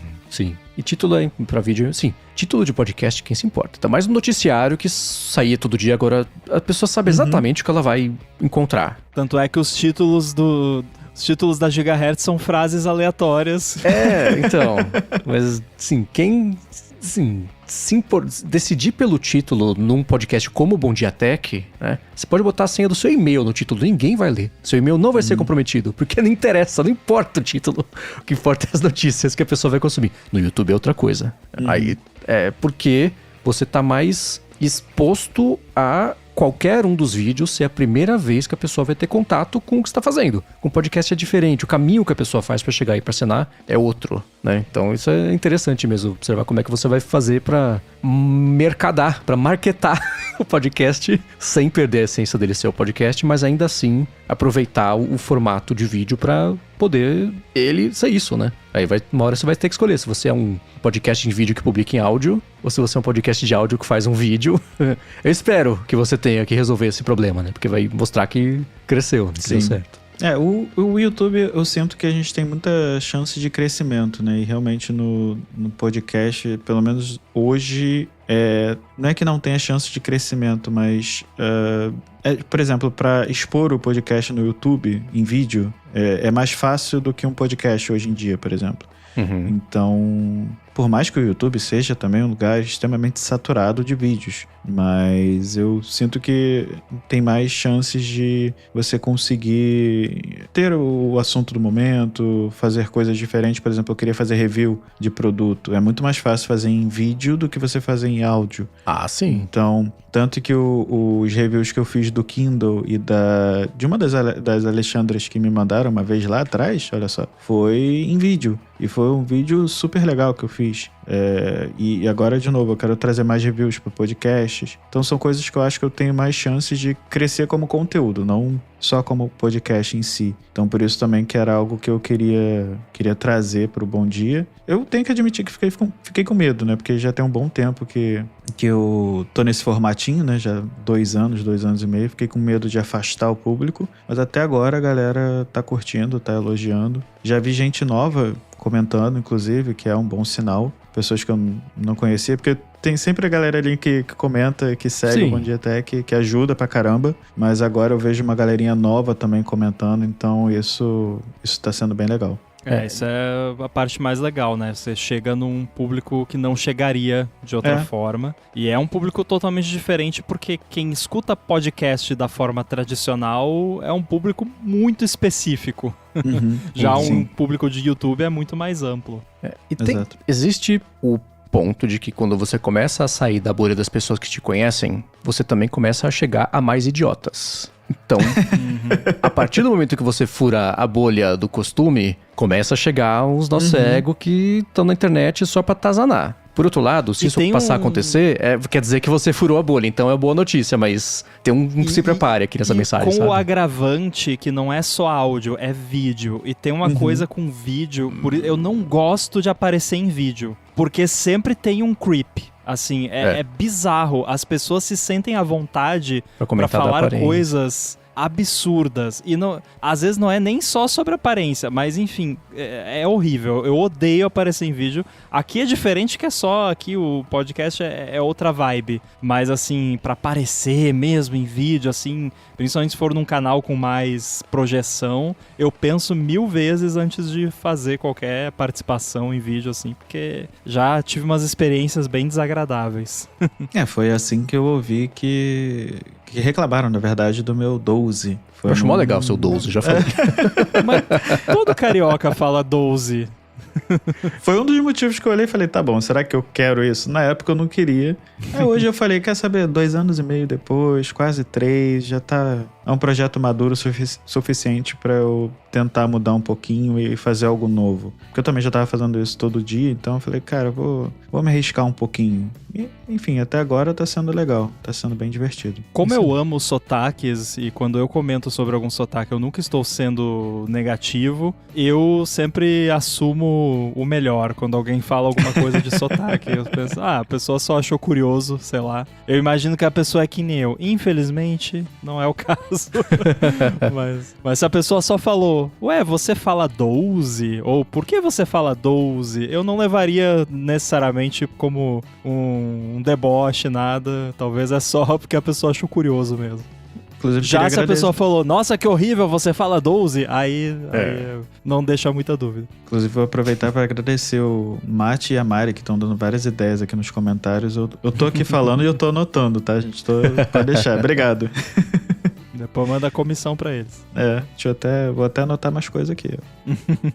Bom, e depois desse papo sobre o bom dia, mandem seus e-mails. Não, brincadeira, gente. Mandem mensagens se vocês estão gostando ou não do Bom Dia Tech. Eu tô curtindo o processo, mas quero saber a opinião de vocês também. E, bom, vamos agora pro Alô ADT dessa semana. E a primeira pergunta foi do Douglas Augusto. Ele falou que durante os episódios a gente comenta algo como quando usa aquele atalho, como por exemplo Command Shift alguma coisa, ele sempre fica surpreso com a quantidade de atalhos que seriam úteis para ele, mas ele não conhece. Por conta disso, ele gostaria de perguntar quais são os atalhos não óbvios do macOS que a gente mais usa e mais fazem diferenças no nosso dia a dia. E aí, Mendes, qual que é o seu? Olha, daria pra ser um episódio inteiro sobre isso. A gente certamente já fez até uma área de trabalho que esbarra nisso, porque uma coisa são atalhos do Mac, outra coisa são atalhos que você cadastra. Aí o céu é o limite. Aí que a brincadeira começa a ficar mó legal, né? Eu tenho 1 bilhão de atalhos de teclado cadastrados no Mac pra fazer... Já detalho, né, as coisas. Não vou falar todos, óbvio. Mas alguns tanto faz qual que é o atalho, porque é uma sequência complicada de teclas, mas que eu cadastrei o meu tecladinho macro pequenininho pra... Quando eu apertar o botão tal, ele fazer um meia-lua pra frente, sou com a BB Start e fazer alguma coisa. Então eu não preciso fazer eu com a mão o atalho. Isso abre muito as possibilidades. E a edição, por exemplo, de podcast eu só faço assim e é uma maravilha. Eu consigo editar um podcast inteiro sem mexer no teclado. É mão do mouse de um lado, mão aqui no tecladinho... Bom, é o teclado, né? Mas no teclado macro do outro e beleza, né? Então isso ajuda muito. Agora, de coisas mais nativas do Mac, primeira coisa, até falei sobre isso, não sei se foi edição sem edição, em algum momento eu falei, Hot Corners, que é um ajuste que existe nativo do macOS para se você colocar o seu mouse em um dos 4 cantos da tela, que hoje são 2 cantos e 2 redondos, né, por causa do Mac, né, que a tela é redonda, fazer coisas. E você pode cadastrar, inclusive, para não ser só você arrastar o mouse para cima na direita do canto direito. Para você fazer isso segurando o Command. E aí você fazer, porque aí você não ativa sem querer esses atalhos. Eu tenho um para desligar, embaixo e na esquerda. Desliga o monitor, então ele fica preto, mas não trava o Mac, ele só desliga o monitor. Em cima, na esquerda, com o Command ativo. Ele trava assim, né, vai para tela bloqueada, ele lock, né? Em cima, na direita, sozinho. Ele traz a central de controle. Ou de central de controle não, traz a central de notificações que tem os widgets também. Que é aquela, só uma gavetinha da esquerda ali que abre, que dá pra você trazer também, quem tem o trackpad no Mac, arrastando de fora pra dentro, né, da tela. Ou clicando na data e hora também. Olha, pode crer. Acabei de descobrir, today alert. Eu vou falar dos meus hot corners também, daí eu ia falar por que eu não tenho esse hot corner, porque eu uso isso. Tá, ok. E embaixo, na direita, não tem nada. Eu já tinha alguma coisa que eu fazia, mas aí eu ativava muito por engano, e como eu esquecia, só isso. Aí eu desisti. Então, isso é uma coisa que vale a pena dar uma espiadinha. Outra coisa que vale a pena dar uma espiada. Se você tem ou um trackpad ou um MacBook, ajustes de trackpad. Porque tem coisa que vem desligada que eu não entendo por que vem desligada, porque é utilíssima. Tem coisa que vem ligada que você pode desligar que não faz a menor falta, ainda assim você evita umas ativações de falso positivo. Eu tenho as opções todas ativas. Meu trackpad, ele é um canivete suíço, de fazer coisa com 2 dedos, com 3 gestos, dedo pra cima, gesto pra baixo, abre, fecha, de fora pra dentro. É ótimo, né? Você até mexer na direção do scroll também. Então, de partida, são essas 2 coisas, né? E existem aquelas coisas básicas, como por exemplo, você apertar o Command Shift 4, que é a ferramenta para você fazer a captura de um espaço que você quer delimitar o print screen, mas se você apertar a barra de espaço, você consegue fazer o print só do aplicativo onde o cursor está por cima. E aí você clica... Uma janela. A janela, isso, o aplicativo, que seja qualquer coisa que está ali por cima. E aí gera para você um print bonitinho, com sombra, fundo transparente. Isso é útil dependendo do que você quer fazer, né? Tem um de você... Eu nem lembro como é que é, eu tô tentando fazer aqui agora. Inclusive, eu vou dar mais uma dica relacionada a essa do screenshot, que é assim, você apertou Command Shift 4, aí ele entra no modo seleção. Você aperta a barra de espaço, ele entra no modo selecionar janela. Uhum. Digamos que você tá fazendo um tutorial, sei lá, quer mostrar pra alguém um menu. Aí você clicou com o botão direito numa janela e naquela janela tem um menu. No momento que você apertou a barra de espaço, ele vai selecionar a janela e o menu. Mas se você quiser só o menu, você segura Command. E aí ele seleciona só o menu. Então você ainda pode subdividir as janelas. É muito poderosa essa ferramenta. Agora um Alô DT aqui em tempo real, uma pergunta, porque você falou, Mendes, que habilitou o Hot Corners com Command, certo? Isso é uma opção nativa mesmo? Agora mas ela é meio escondida, deixa ele lá. Você acha que tem que apertar o Command ou o Option, que aí aparece a opção de você apertar com o Command, alguma coisa assim. Nossa, é meio escondido. Porque o que acontece? Eu lembro que vocês já comentaram sobre isso no ADT bem antigo, e aí eu habilitei isso uma vez. Só que qual era o problema? Eu toda hora bloqueava o Mac sem querer bloquear. Aí eu desabilitei tudo. Você clica no Hot Corner ali no menu, e aí você segura Command, e aí ele aparece o Command no menu. Aliás, e aí você clica. Inclusive dá pra segurar Option, Command, Shift, Option. Dá pra acabei segurar de descobrir isso também. Quiser. Nossa, é muito easter egg isso. Pra que isso? Por que não tem uma opção aqui embaixo?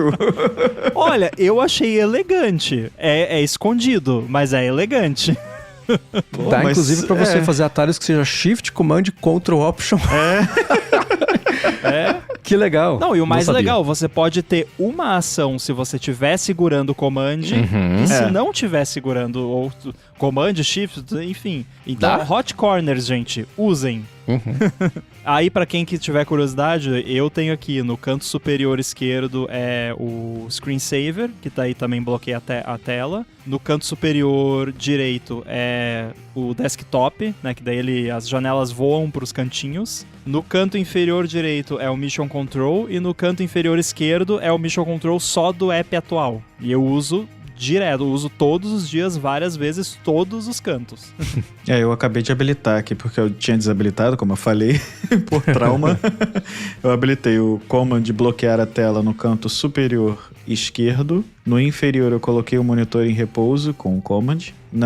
No superior direito eu botei a central de notificação, mas provavelmente eu vou mudar. E embaixo os aplicativos. Esse de bloquear a tela no canto superior esquerdo, pra mim, já é, muito memória muscular. Eu comentei uns tempos atrás que eu não deixo o Mac desbloqueado. Então, às vezes, ao levantar da mesa, num único movimento, eu levanto da mesa e já jogo o cursor lá pro cantinho. E com a visão periférica eu vejo a tela bloqueando ali. Então, não é algo que eu preciso pensar muito pra fazer. Eu tô achando que vai ser isso comigo também. Porque depois que a gente aprende essas coisas pra tirar... Vira reflexo.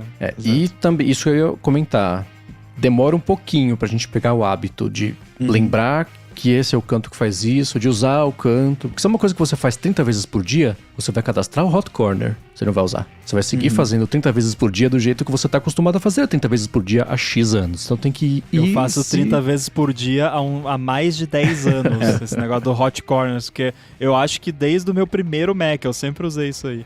Inclusive é uma das coisas mais divertidas de ver alguém tentando usar o meu Mac que não usa Mac ou que não usa Hot Corners, é a pessoa se atrapalhando toda, habilitando Hot Corners sem querer. Então isso é bem útil, mas tem que se treinar, se adestrar a usar, sabe? É engraçado que enquanto vocês falavam, fiquei pensando, falei, nossa, eu não uso nada, mas é mentira, porque eu tenho um aqui que é o Command Shift V, que abre o Paste, e aí é tão memória muscular que toda vez que eu pego um Mac novo e não tenho o Paste instalado, eu fico, ué, tá faltando alguma coisa. E aí eu sempre vou lá e reabilito isso. Mas eu acho que eu uso muito são os comandos, vamos dizer assim, do mouse. Porque o MX Master 3S XYZ, uma hora eu acerto o nome dele, você tem a opção de clicar naquele botãozinho do dedão e com arrastar para cima, para o lado, para o outro ou para baixo, você habilitar algum comando. Então, por exemplo, se eu arrasto para um lado ou para o outro segurando, eu troco de desktop, que é uma coisa que eu faço bastante. Quem desenvolve eu acho que usa muito, né? Porque geralmente bota o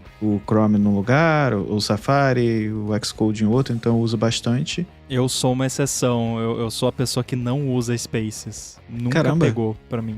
Nossa, pra mim é essencial. Eu uso muito. Eu não consigo usar Mac sem isso. Inclusive, é outra opção também que quando eu pego o Mac novo, eu preciso configurar no momento zero do Mac, é isso.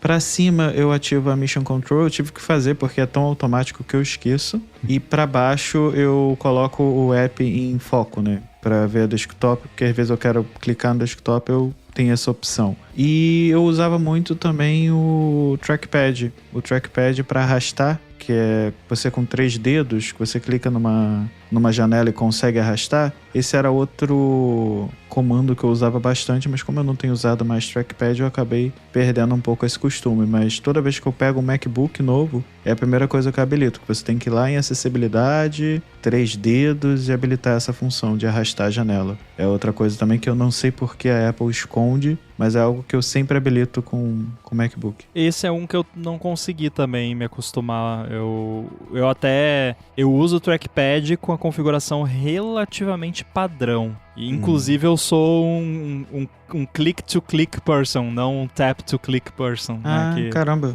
Eu não, sei lá, eu não gosto de... Porque o teclado, o trackpad áptico é tão gostosinho o clique dele e você não precisa apertar com força, então pra mim não faz muita diferença. Mas eu tava pensando aqui de atalho e é um pouco, assim, self-promotion, mas o atalho, um dos atalhos que eu mais uso, sem brincadeira, é um do AirBuddy, na verdade, que é de alternar entre o modo não o modo ambiente, o modo adaptativo e o cancelamento de ruído nos AirPods. Principalmente se eu não tô sozinho aqui, se o Rafa tá por perto, se tem mais alguém que eu vou ter que conversar e tal.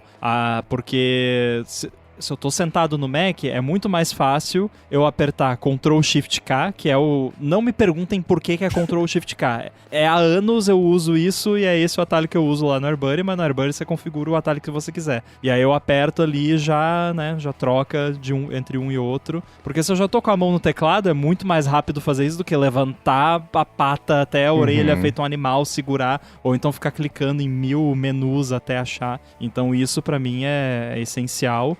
Um que até parece meio inútil, mas que eu uso pelo menos uma vez por dia, que também é do AirBuddy, é de trocar entre modo claro e modo escuro, que aí é Ctrl Shift C, Ctrl, não Command, Ctrl Shift C, e aí nesse caso C é de Corona, que é o nome da feature Dark Mode. Achei que era o claro.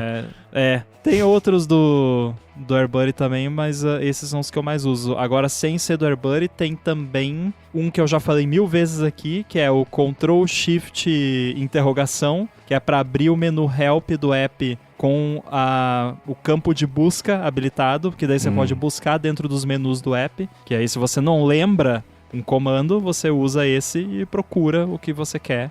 Generative Fill do Photoshop.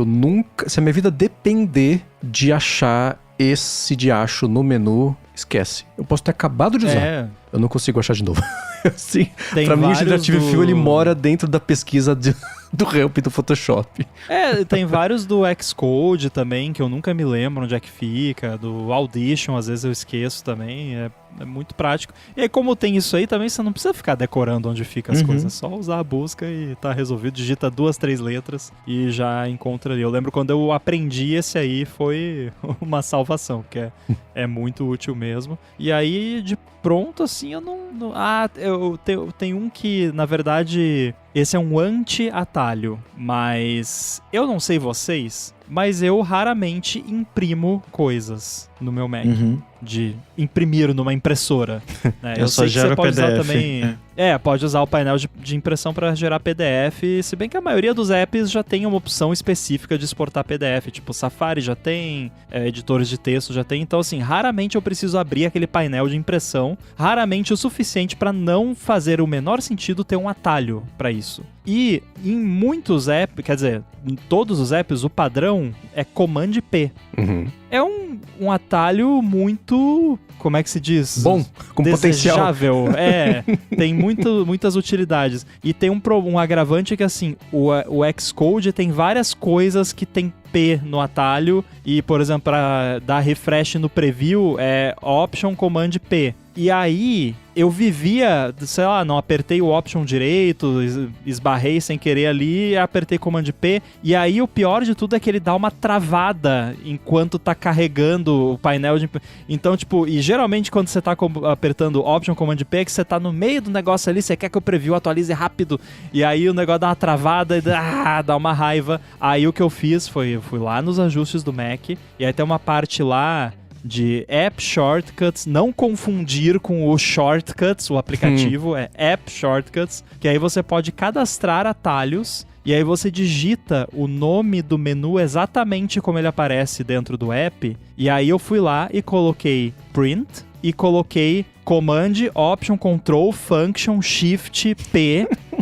Esse é o atalho pra imprimir, porque pelo menos eu não consegui ver um jeito de botar, tipo, só arranca esse atalho. Não, você tem que criar. Então eu criei um atalho totalmente mirabolante que eu nunca vou usar de verdade, que não vou apertar sem querer. E eu fiz o mesmo também pro Page Setup, que eu acho que o padrão é Command, Shift, P. Daí também botei um atalho ali que eu nunca vou apertar e pronto. Agora em nenhum dos apps do meu Mac, se eu apertar Command P, vai imprimir, que eu nunca quero. Então eu resolvi esse problema. Então, se alguém aí que está ouvindo tem algum app que você ativa sem querer, algum atalho que te atrapalha, você vê exatamente como está escrito no menu do app, vai lá nos ajustes, no App Shortcuts, ou atalhos dos apps, alguma coisa assim, e aí você cadastra lá um atalho mirabolante que você nunca vai apertar sem querer e tá resolvido. É engraçado que eu sempre imprimi muito código, olha só, sem querer. Quando eu clicava... Você trabalhava pro Elon Musk? Trabalhar pro Elon Musk. Tipo isso.